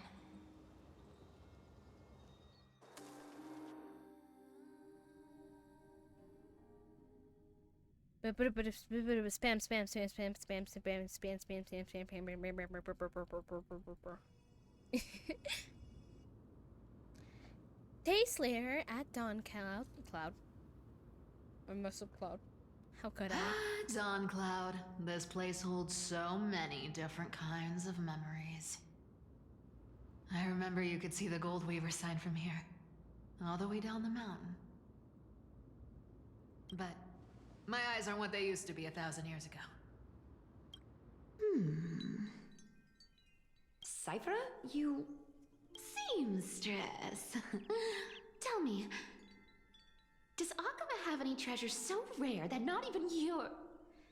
I mean, our shop has seen? Of course it has. I heard there's a gem of all worlds hidden somewhere in Dawn Cloud. Apparently, it's a piece that fell out of the Dawn device. It's truly a priceless treasure, being a part of Kefali's divine body. Even I, the Goldweaver, cannot witness its glamour. Gem of all worlds. Nice! Got it! Well, please keep looking after the shop while I... Let me guess, Cypherer. You're probably already plotting to sneak into Dawn Cloud to steal that gem, aren't you? And your next move is probably trying to sell it to the highest bidder, then distribute that money to the poor and the refugees in the Holy City? Look, seamstress. Are you sure you aren't peeking into my head with your golden threads? You might be skilled at covering up lies, but your compassion is all over your face, plain as day. Don't lie to yourself.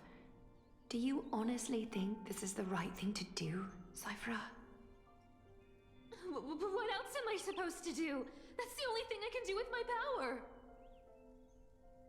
You keep talking about how I have the potential to become a good person, or even what people call a hero.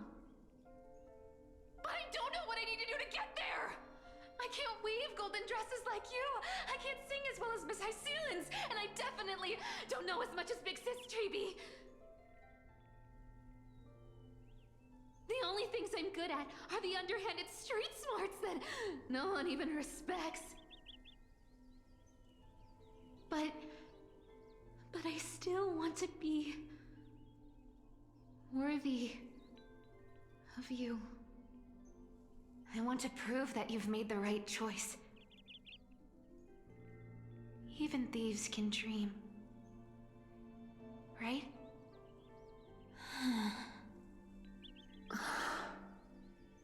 I know, Cypher. She's too cute! I know. I can't restrain myself! You are justified in your anger. Destiny is never fair. And your path is doomed to be even worse than everyone else's.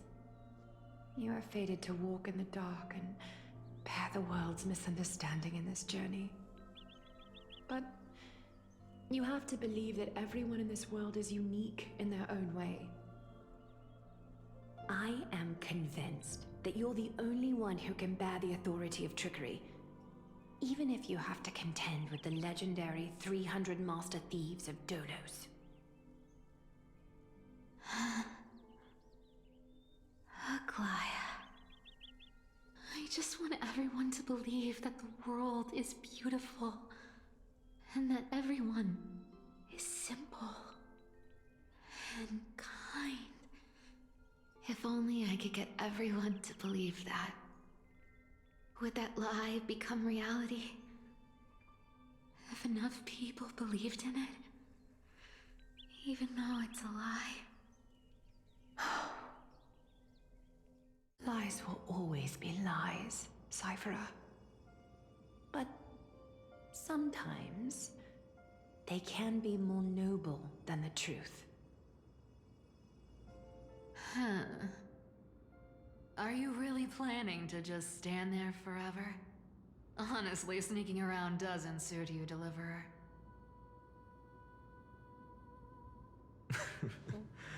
I never thought I could slip past your sharp ears, Miss Cypher. I just didn't think it'd be right to interrupt when you're obviously lost in thoughts. Still as charming with your words as ever, boy. Your speech at the public baths wasn't half bad. I'll admit. It managed to touch my heart. Just a smidge. Thank you. I had a feeling back then that you were in the audience. Intuition certainly is a thing of wonder.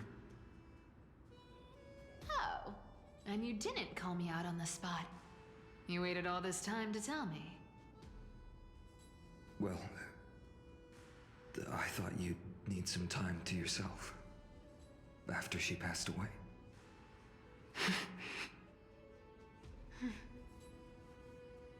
None of your business.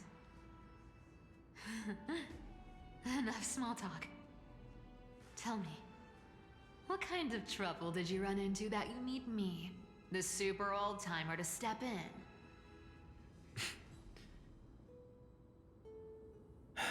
We've only met a couple of times, but you've always gone straight to business. I respect that about you, old-timer, so I'll cut to the chase. You're probably aware that Aglaya has earned the support of the entire city for the Chrysos heirs. Everyone believes that she died at the hands of council members who were against the flame chase, and the citizens' fury has been dragging these schemers out of the shadows one by one. But they didn't get everybody. To this day, we still haven't found Elder Kynus, the leader of the cleaners. I see. You're afraid she'll do something wild now that she's pushed into a corner, aren't you? Yes. I believe that Kephalie's core flame, forever enshrined above the council theater, would be the opposition's final trump card against the Chrysos heirs. We're setting out to campaign against Aquila in a few days. With the Chrysos heirs gone, it'll be their best chance to strike. You think those desperate dogs will try to snatch the core flame while you're gone? So, you want me to give them a nice long walk while you're away, right?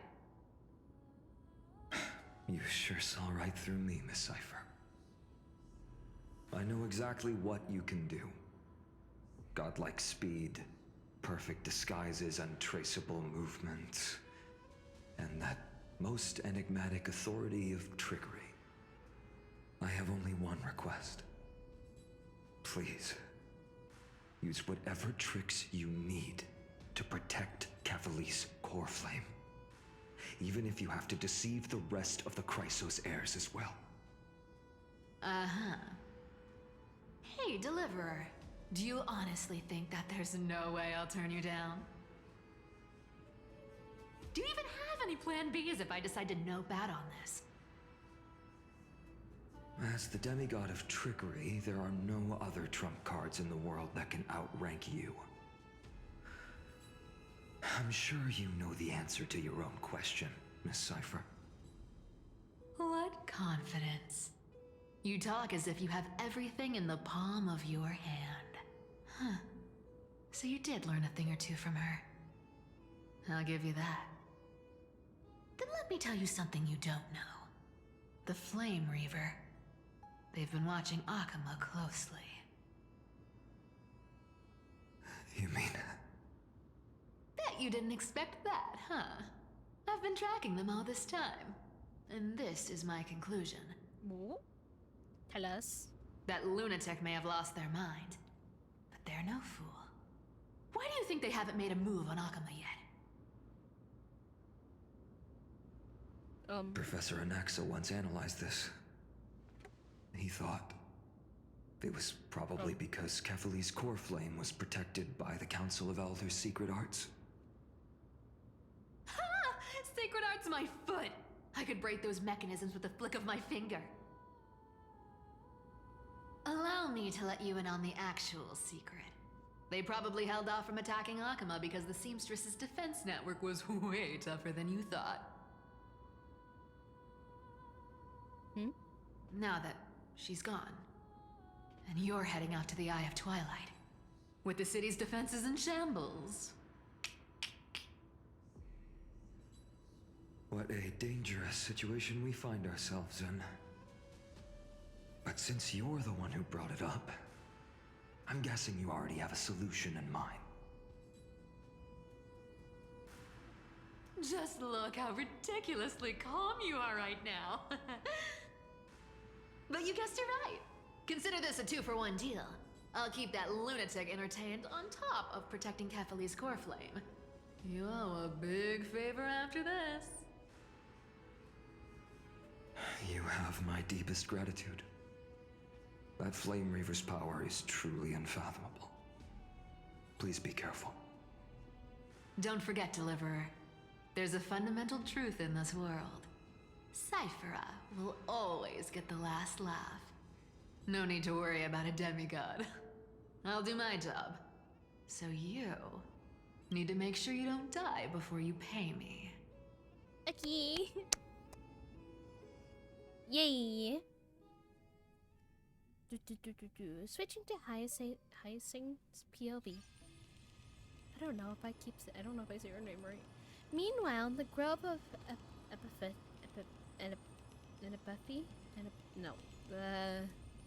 this place. I said it right I'm earlier. Back. I've been trying to stay away from here since the Black Tide destroyed the Grove. And through that, stay away from the memories that might make me sad. But the wind keeps pulling me back. Maybe that's the Twilight Courtyard's duty, after all.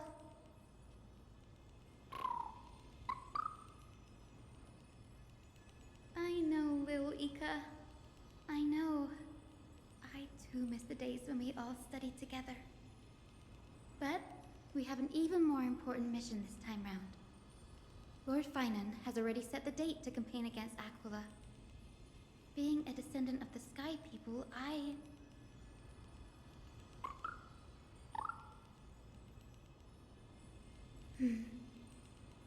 You're right. At least I can still afford to get lost in thought once in a while. Oh, ancestors. Please wait for just a bit longer. The time I spent in the Grove deserves some reminiscence.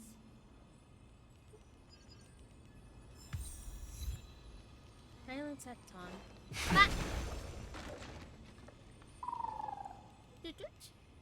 This was where Professor Anaxa gave us the lesson. I can still see that day in my mind.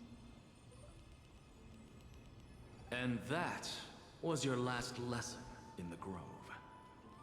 Now, each of you will head off on your own path. How much the Grove's teachings can help you in the real world depends on how well you can put knowledge into practice. However, heed this warning. If you ever do anything disgraceful out there, don't ever claim you were the student of Anaxagoras, one of the 7 sages. Professor Anaxa, there are still other classes scheduled on the calendar. Are you sure you didn't... Firstly, call me Professor Anaxagoras. Secondly, to clarify, the last lesson means the last lesson I will teach you. I will be entering seclusion from today onwards to research ancient alchemy, and all my teaching activities will be put on hold. Ah, I see. So you're saying that the lessons taught by all the other teachers aren't good enough to be considered lessons? All you do every day is wag that sharp tongue of yours. That's a credit deduction, Finan of Ides Elysiae. Oh. I have nothing left to say. Next. Please wait, Professor. According to the Grove's protocols for a cohort's final class, the lecturer should take some time in that lesson to discuss the students' post-graduation aspirations with them and guide them toward a solid path? Surely you can't skip such a crucial step, Professor. The teaching assistant, Miss Hyacinth, is truly Professor Anaxa's nemesis. Fine. Since Hyacinthia insists on this, let's go through the process. Since some of you are so eager to speak, why don't we start with you, Finan of Ides Elysiae? What is your post-graduation aspiration? Me? Well, it's not exactly an aspiration, but the only thing I want to do is to protect the people I care about. I see. So you want to be a hero? How boring. Damn. Next. Oh. I didn't say.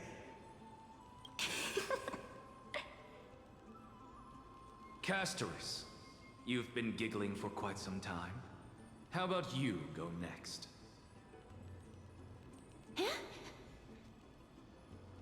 Perhaps my answer is a bit vague and meaningless, Professor Anaxagoras, but I hope the world can be freed from the agony of death, so that every living being may find calming peace. How naive. So naive that it makes me want to weep for your fairy tale. See, this is why I don't want to follow those outdated protocols. All I get are boring answers. Since you suggested this whole process, why don't you wrap this up, Hyacinthia? Damn, not even anyone else Share gets to your speak. aspiration with everyone, and let's see if yours stands out. So it's finally my turn. Good thing I came prepared. My aspiration is nothing less than completing the final blank page at the end of the hero's epic. Blank page? An interesting description. Do explain, Assistant. I've read all of Amphorius's heroic epics while studying at the Grove, and a common thread came to my attention. Almost every epic ends with a description of the hero's achievements. But few mention how the everyday people of that time lived. No one recorded the struggles and suffering the commoners endured. So you're saying that, instead of legendary heroes, you're more focused on commoners living on the peripheries of historical records. Perhaps I'm influenced by my background. My ancestor, Seliosi the Day Thunder Knight, raised her spear against the sky and ushered in the flame-chasing era that continues to this day. Her story is told to every child descended from the Skyfolk. We have no doubts about Seliosi's greatness, yet her towering figure overshadowed every record from that entire era. What about the Day Thunder Knight's family, allies, and friends? What about the survivors and those who died in the great battles? Whenever I think about their stories by the campfire, I realize the details of those legends have been long lost. And only Seliosi's name remains. Her brilliance had become as blinding as Aquila's, lording over everything on the ground. That's why I'm glad that my era does not lack heroes. All my ancestors had was a sad past. But I have a future I want to protect. Instead of becoming a hero and ushering in a golden deluge to baptize the world anew, I want to stay in the backline and save all the ordinary humans from drowning in the rising waves. I wish not to return to the sky, but to walk among the masses on Earth. I believe it's the only way for the saga of creation, to include a footnote for the everyday people in its blank page. Interesting. I'm getting embarrassed from remembering how I said all that. but my beliefs have never changed. Now I really have a chance to stay behind the hero's front line and realize my dream.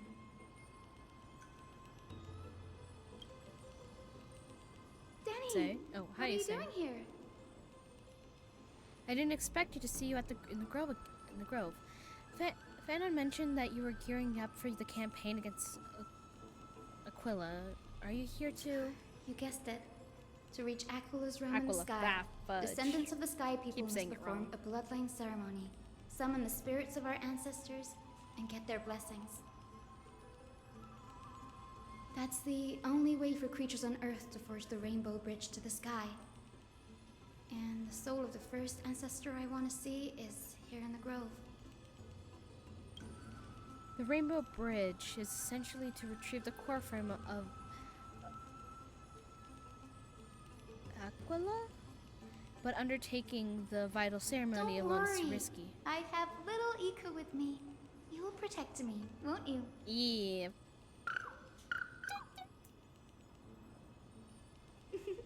I Good, see a Ika. chest I haven't claimed. Well, what brings you here, Danny?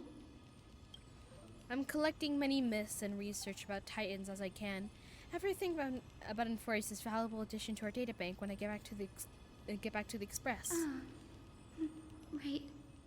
If all goes as planned, you and Gray will be able to go home after this mission. won't you? Yeah. Yes, assuming you can actually break through the curse of the world beyond the sky, I'm feeling it's not gonna go smooth sailing. Oh? Could it be that you too have some kind of hidden powers to make prophecies now? It's not like that. I'm just starting to question how real everything after the conversation with the member of the Council of Elders. Doot doot. Nope. I didn't understand that either, little Ika.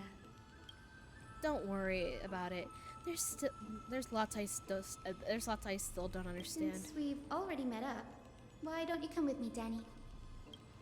I was thinking the same thing. The Grove has fought dangers right now, and a pair of extra hands translates to extra security. That's the dependable express guard for you. So, shall we get going?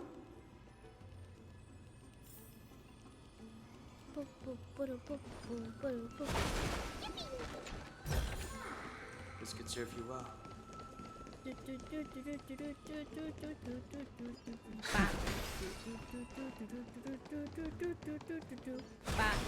chroma copper is vibrating.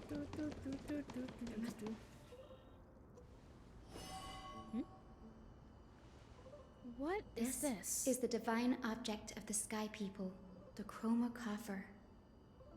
Our ancestors dictated that when a descendant of the Sky Folk is ready to challenge Aquila again, they must first awaken the spirits of their ancestors with the chroma coffer and receive their benediction.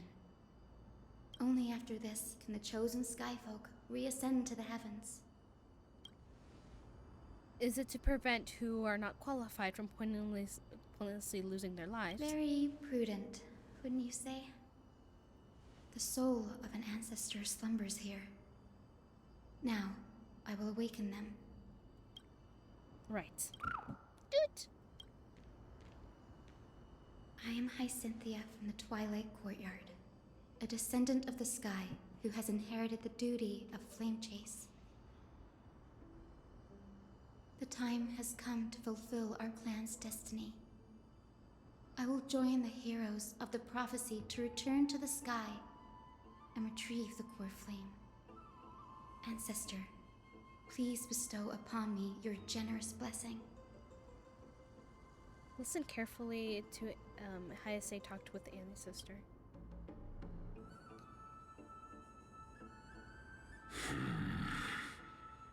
Who has awakened me? It's Hyacinthia, a descendant of the Sky People. I apologize for interrupting your slumber.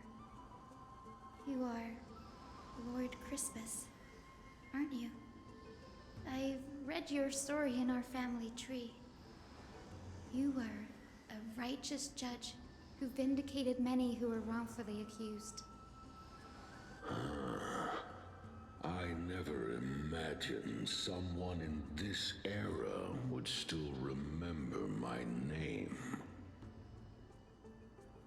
So, our bloodline and duty have continued to this distant age. Indeed, it has. I have awakened you in the hope of receiving your blessing. For the flame chase journey is nearing its perfect conclusion, and retrieving the core flame of Aquila is the final challenge the heroes will face.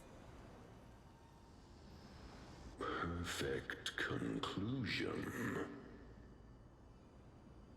Hyacinthia, you look very young, and you do not have the bearings of a warrior who can contend with a titan.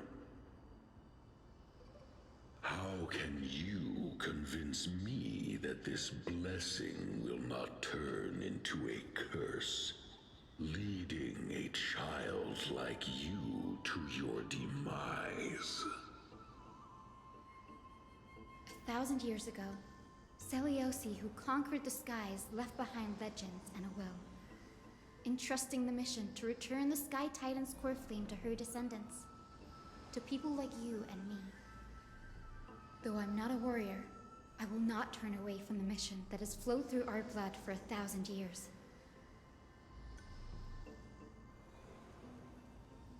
And I am not fighting alone. I have the strongest and most tenacious companions in the world. Amphorius is in an era brimming with heroes. The burden of retrieving Aquila's core flame no longer rests solely on the shoulders of the chosen Skyfolk.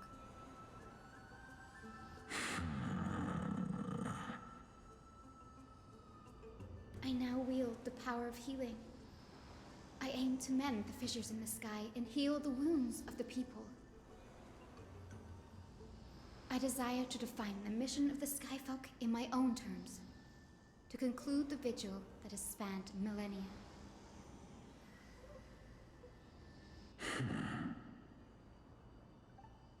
I sense resilience in your words. Not an outward resilience, but something deeper within. Receive my blessings, young Hyacinthia. May you gain wings to return to the sky via the Bridge of Rainbows. Thank you for your trust, Lord Crispus. We won't let you down. Well done, Hyacinth. Thank you. My ancestors were all pretty strong-willed people. It won't be easy convincing them. I've run through these upcoming conversations in my head more times than I can count. Looks like your efforts paid off. Now, the next ancestor on the list. Her spirit is said to rest in the vortex of Genesis. A pity that the ceremony has to be performed in strict order. Shall we head back to Akama together, Danny? The vortex of Genesis, huh? I have a suggestion. Remember how you suggested to learn the secret art of water from Vinigaria Priest? I think I said that wrong.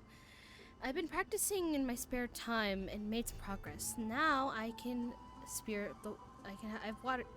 water with me. Can those techniques carve the path directly to Vortex of Genesis? I remember. I didn't expect you to keep at it this long. That's so like you, Danny. Compared to my currents of my home, the water in Amphorius is rather untamed. So doing the water wasn't easy. I've gotten the hang of it now. That makes sense. Bagusa was always described wrong. as a fickle titan in the myths. Since you're offering, then let me put your skills to the test, Danny. The spirit water gate formed the technique isn't stable as ritual basin. It's likely to let one person through. As Godia's priest designed it. The entrance serves as the exit. You'll need to come back through the vortex once you met your ancestor spirit. Little Ika will be waiting here. Doot, doot, doot. Got it. I'm counting on you, Danny. Under the Renaissance steps with their phrases dance, the roar celebration hides the world's heartbeat. Spirit water reveal the way. The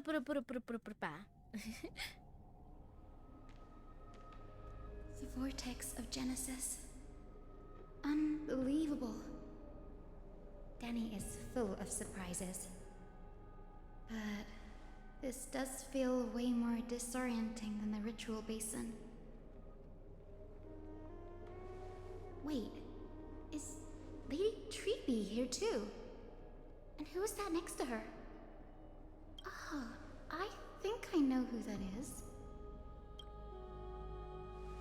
Do you have to go already, Syphi? It's been ages since you were last in Akama. You could have taken some time to rest, and we could have caught up. That's alright, big sister Treeby. I've gotten used to life on the road. Staying in this bustling city actually feels off. Besides, your prize student gave me an incredibly tough mission to handle. Cut Snowy some slack, Syphi. He's still so young, yet he's shouldering all the responsibilities Aggie left behind. Besides, Snowy's not the kind to ask for help lightly. Since he came to you, it means you're the best person for the job. You really spoil him, big sis Treeby. Guess I'm past the age for someone to look after me. Syphi. Just kidding. I get it. That deliverer boy does have a certain charisma about him. It reminds me of Aglaya in her prime. Anyway, I'm about to head out. Oh, big sis Treeby, before I go, got a little gift for you. Well, didn't expect you to be so thoughtful. What's in it? That's a part of the game too. If you want to see the full picture of what's inside, you'll have to wait until nightfall. But there is no nightfall in A gift Akama. with a mysterious twist? Seriously? There's literally no one in here. Looks like we have company. Lady Treeby, and this graceful lady must be Miss Cypher. I'm Hyacinthia from the Twilight Courtyard. Everyone calls me Hyacinth. Pleased to meet you. Bright and cheery as a lamp. Well, hello there, pink child. I'm Cyphera from the long-fallen city-state of Dolos. As for the rest, it's all in the history books, so I don't need to repeat it here. So, you're from the Twilight Courtyard. Does that mean... Yes, I'm a descendant of the Sky People, the Chrysos heir about to take over the authority of Sky. Whoa! That's unexpected. I figured Celiosi's descendant would be, I don't know, taller, stronger. Don't judge a book by its cover, Syphi. Zinni is a master of her craft. She's the most skilled and dependable physician in all of Amphorius. Don't worry, Lady Cypher. I may not be as strong and warlike as Lady Celiosi from 1,000 years ago, but I'm confident I can carry out the mission of the Skyfolk. All this talk about missions, you're making it sound way too serious. You've got to look out for yourself, girl. Don't push yourself too hard. I'd hate to see that cute face all scratched out by Aquila's claws. Syphie cracking jokes. Looks like you haven't forgotten what Aggie said all those years ago. Anyway, I've got a mission to handle, so I'll get going. Good luck, Miss Hyacinth. And if things get tough, just let that deliverer take the lead. Cypher uses a coin of whimsy and ability to teleport away from the vortex. Miss Cypher is in such a hurry. Don't worry, she's always been like that. It's good to have her back in Akama lending a hand. Well, enough about her for now.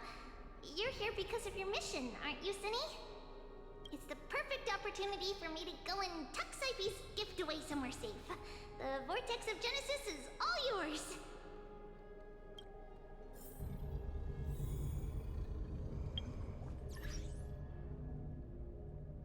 My dogs were barking a second ago, so. What do I mean my dogs? I meant specifically one dog. Yes, you know who you are. Look at me. Where'd you go? Wait. There you are. Pets. Anyway. I will join the heroes of the prophecy to return to the sky and retrieve the core flame. Ancestor, please bestow upon me your generous blessing. Converse with the ancestor.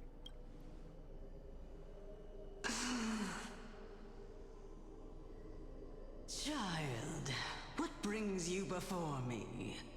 Could it be you're a descendant of the Sky People?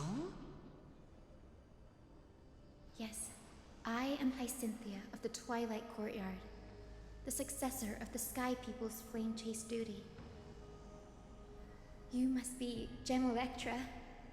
Legend has it that during the Chrysos War, you led our people to ally with Akama and held back the Kremnoan forces.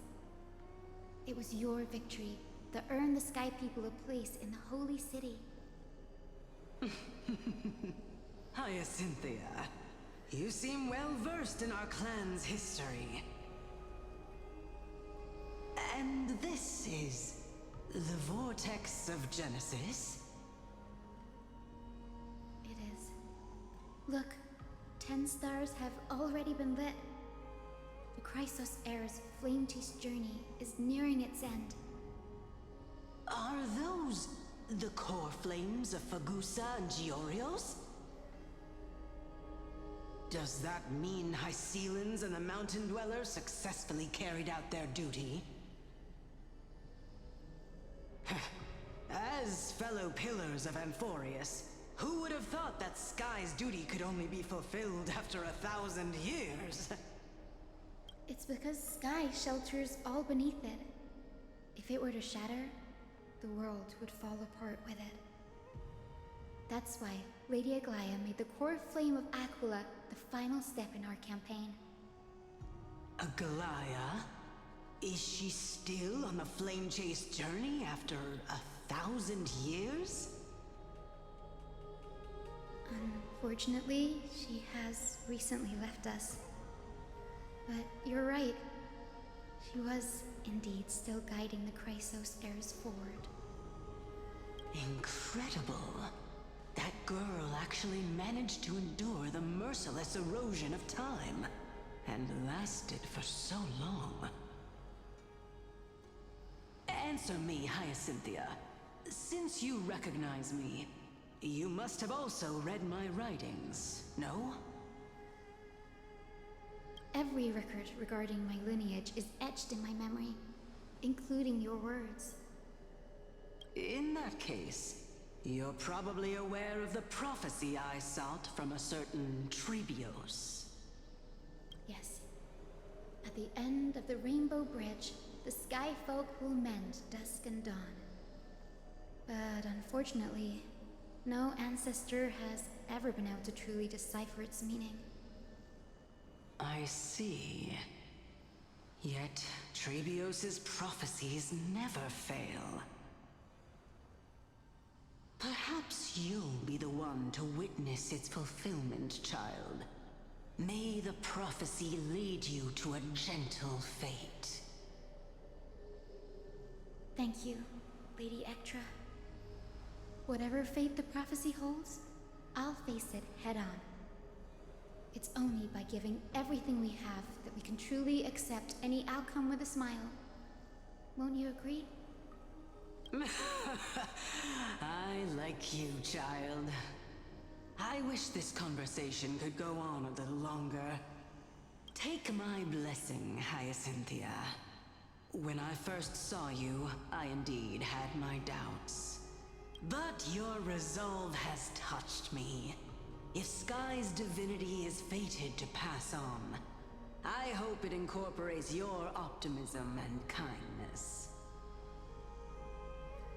Your blessing is a treasure beyond measure, General. Rest well. I'll make sure your gift is put to its best use. Keep messing around General with my mic. Ektra is so different from how the records described her. She's quite a gentle person. All right, time to head back to the Grove. I shouldn't keep Danny and little Ika waiting. Yippee!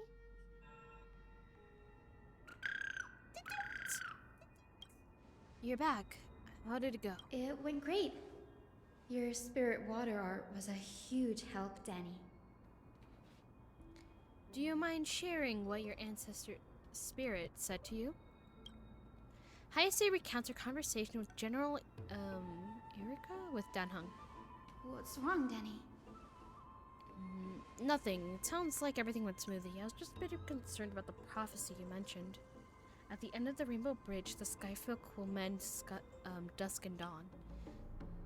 I can somehow sense a hint of sadness in those brief words. You've always been a bit of a sensitive soul, haven't you, Danny? Lady Trina deciphers countless prophecies every day, and this one's just another among many. Don't worry too much about it. I hope so. Come on, Danny. Don't look so gloomy. We're gonna have to take a long trip for the final visit to the ancestors. Where are we going? Our final stop is Lord Mighty's home, Castrum Kremnos.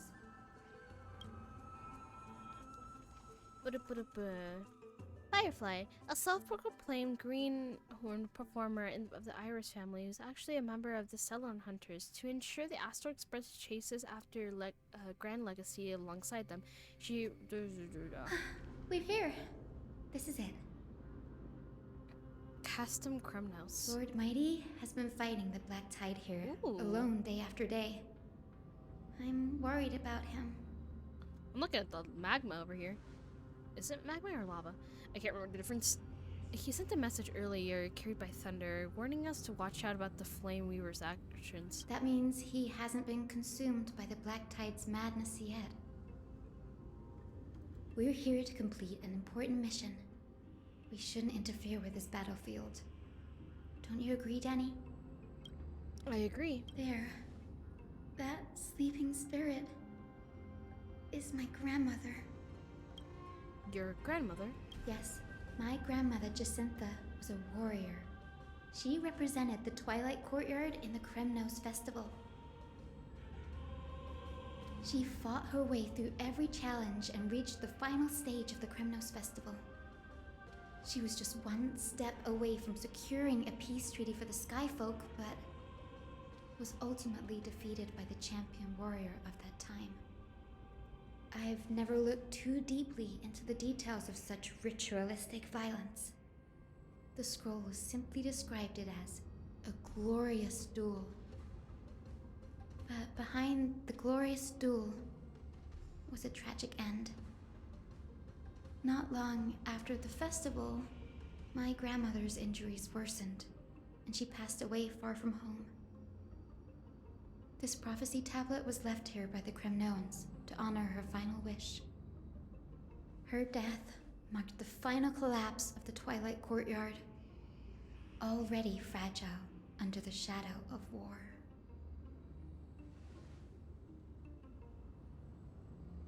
And Kremno Noria, what? Wow! It was Lord Grataros. And the Kremnoran warrior she fought against. Yet you still saved his life, even though he took your family. Seeing him lying there, gravely wounded, bleeding out. I can't put what I felt at that moment into words. But when I heard Lord Kratos took that fatal blow to protect Lady Trianne, all those tangled feelings faded away. To quote Lord Finan, Kratos must have done that to become a better man. It takes true courage to forgive. You're every bit strong as your ancestors, Hayase. You're getting better at this, Danny. In her final diary entry, my grandmother wrote that when the moment of destiny comes, a descendant of the Sky People would deliver the message of their departure to her spirit. I wonder what she'd think when the one awaking her turns out to be her beloved granddaughter.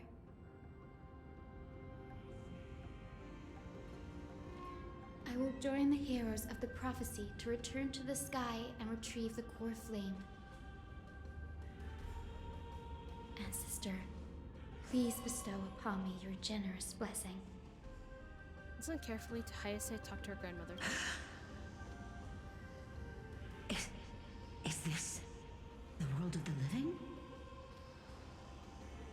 Wait. You. Could you be? Grandmother, it's me. You're Hyacinthia. Hyacinthia, my little hummingbird. Why?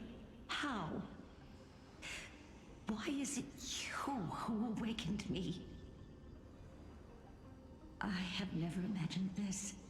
I thought I would feel happy for all my ancestors when this day came, but now I can't even experience the joy of seeing you again. Do you remember that you and Father took me to my very first skyride when I was 8? Back then, you wanted me to pick one accessory out of 4.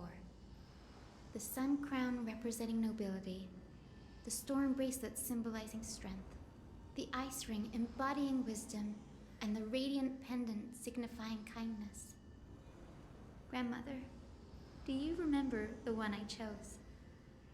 You spoke an innocent little prayer, infusing a faint thread of light to that modest pendant. Yes, and I remember how surprised you were. In all those centuries, no other child of the Sky People had ever made the same choice I did. Hyacinthia, there was a time when I thought you were a timid child. You never had much interest in swords or battle and had no relation to that fiery determination and strength in our blood. Yet I've told myself, that's not a bad thing.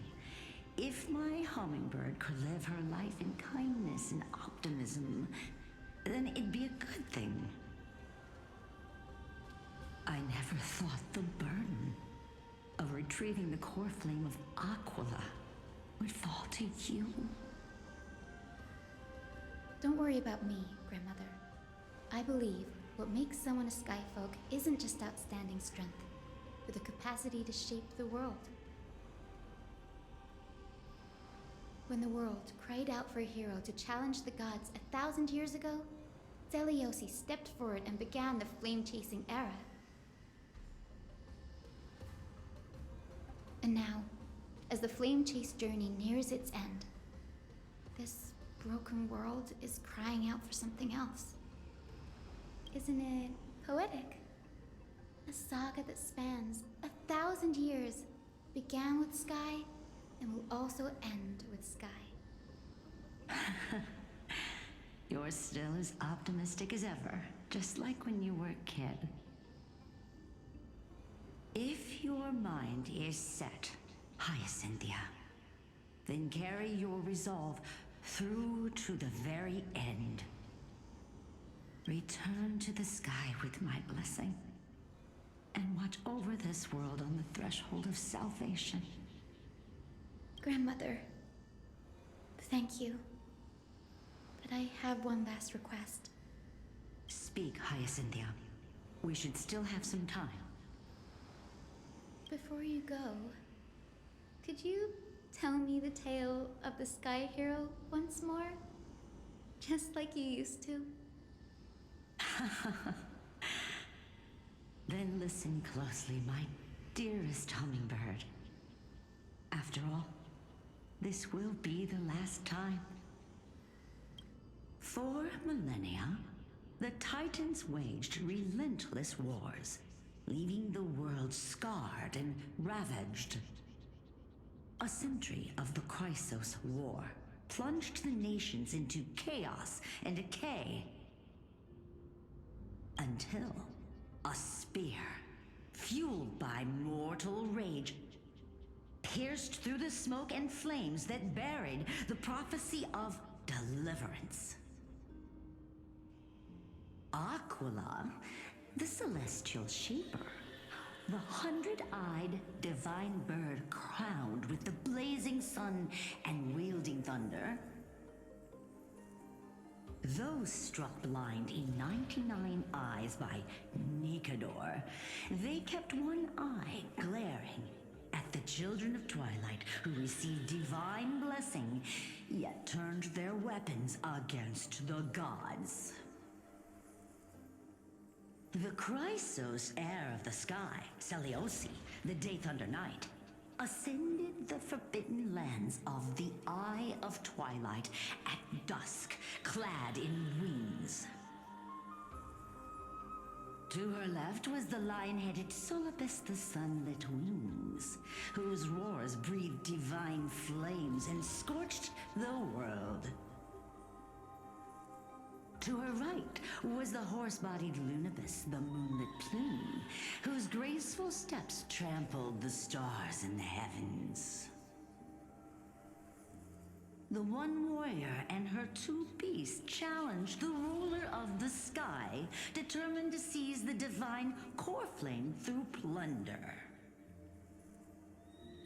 The Titans' every roar summoned lightning bolts, and their every movement stirred cyclones.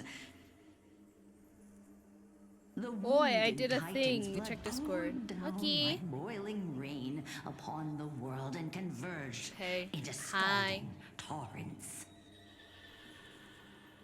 In the final moments of battle, the sunlit wings set the Titan's wings aflame, while the moonlit plume sealed the divine body. The battered hero of the sky, with her wings broken and her body covered in wounds, struggled to lift her spear and pierced the last monstrous eye. The Titan's divine body crashed to the ground, and with it, the sky tore apart like fabric, about to fall with its god. The fear and pleas of mortals urged the hero of the sky to rise again. Seliosi, the Day Thunder Knight, the first of the Chrysos heirs to slay a god in this world, charged into the crumbling body of Aquila with her two fearless winged companions.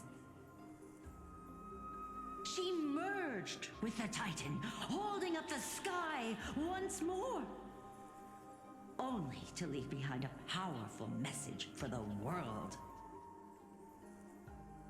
My descendants will be blessed and cross the Rainbow Bridge back to the sky.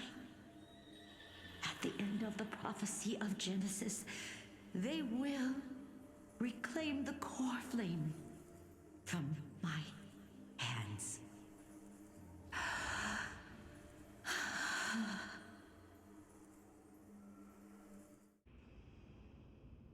Returning to Trailblazers POV.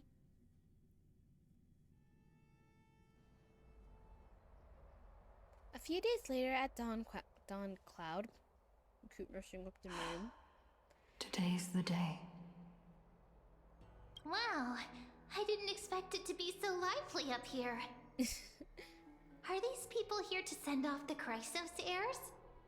There's Vinan. Let's go talk to him. Whee!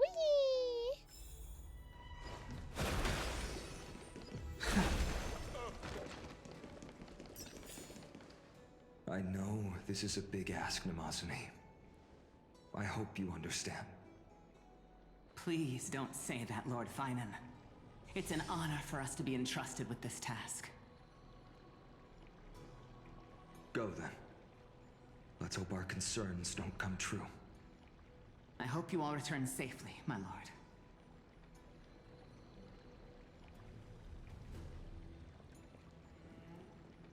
Hi. There you are, partner. You didn't oversleep this time, did you? Nah. A pink puppy woke me up.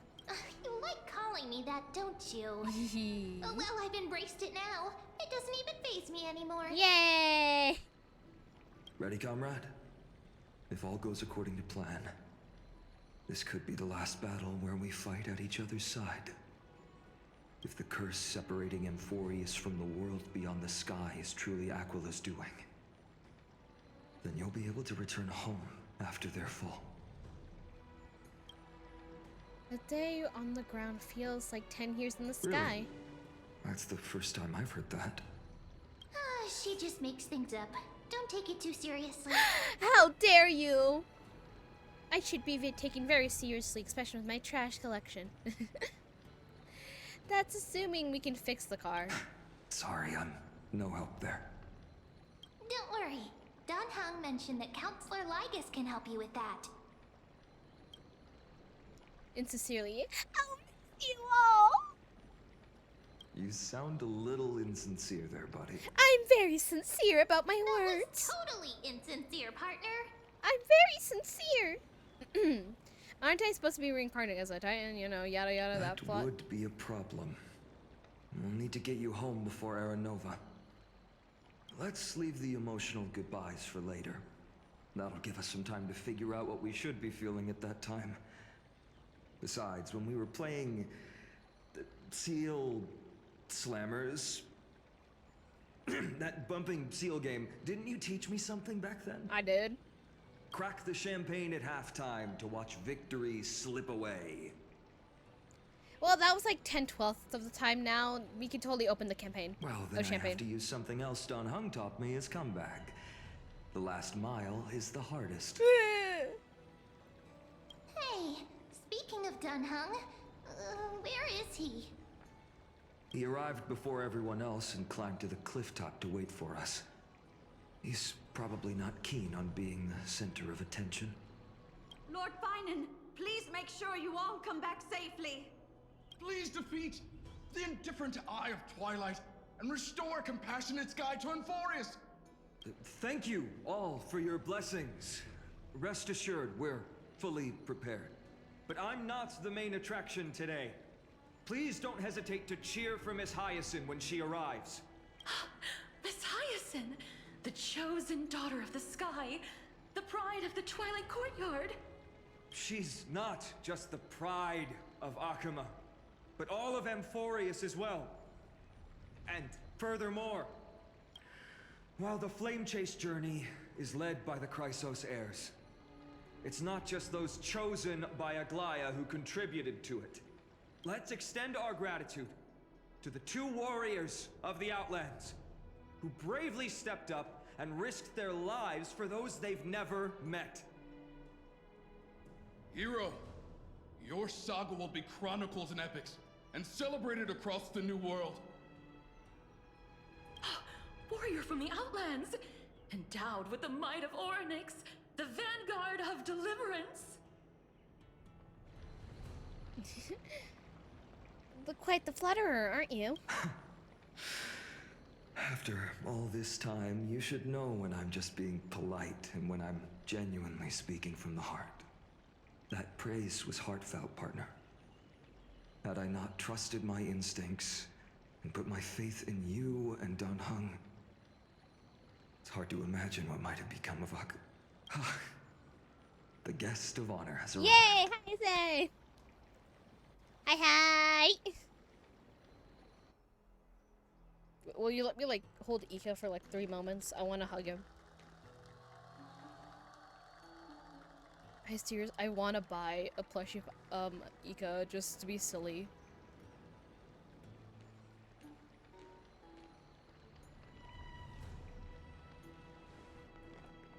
People of Akama, I've been blessed by the ancestors of the Sky People. They have agreed to bestow the 1,000-year mission to me, and to have me claim the core flame of Aquila. Yippee!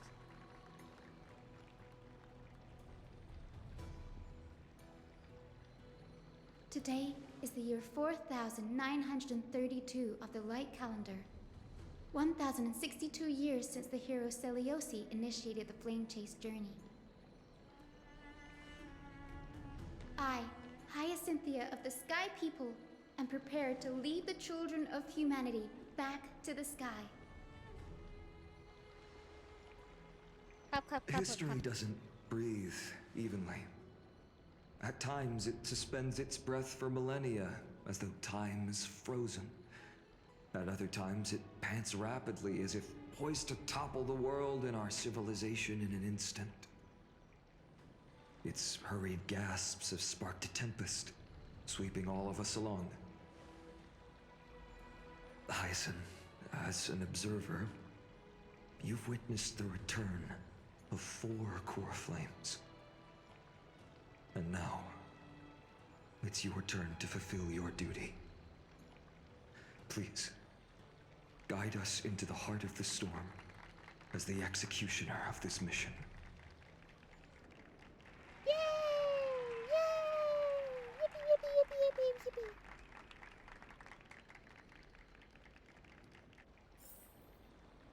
yippee. And I'll have to leave you guys in the cliffhanger.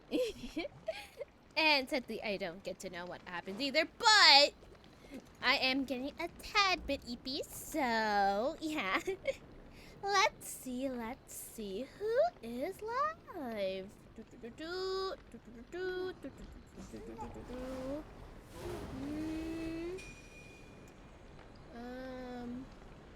Let's see. Let's raid me, Bunny. As always, with anyone that we raid, always be nice to people that we raid. If oh, never mind, we can't raid her. Which that's okay, whatever. Let me find a candidate first, before I go off. Well, we'll be raiding Johnny D. Gordo. As always, when you're raiding people, please be nice to people that we raid. And if you don't be nice, I'll break your ankles. But since you have raided him multiple times, you might as well know him at this point. And yeah, I will send you guys off. And as always, before I send you lovely people off, remember that you love to crowd around. I appreciate you guys coming to the stream. And yeah.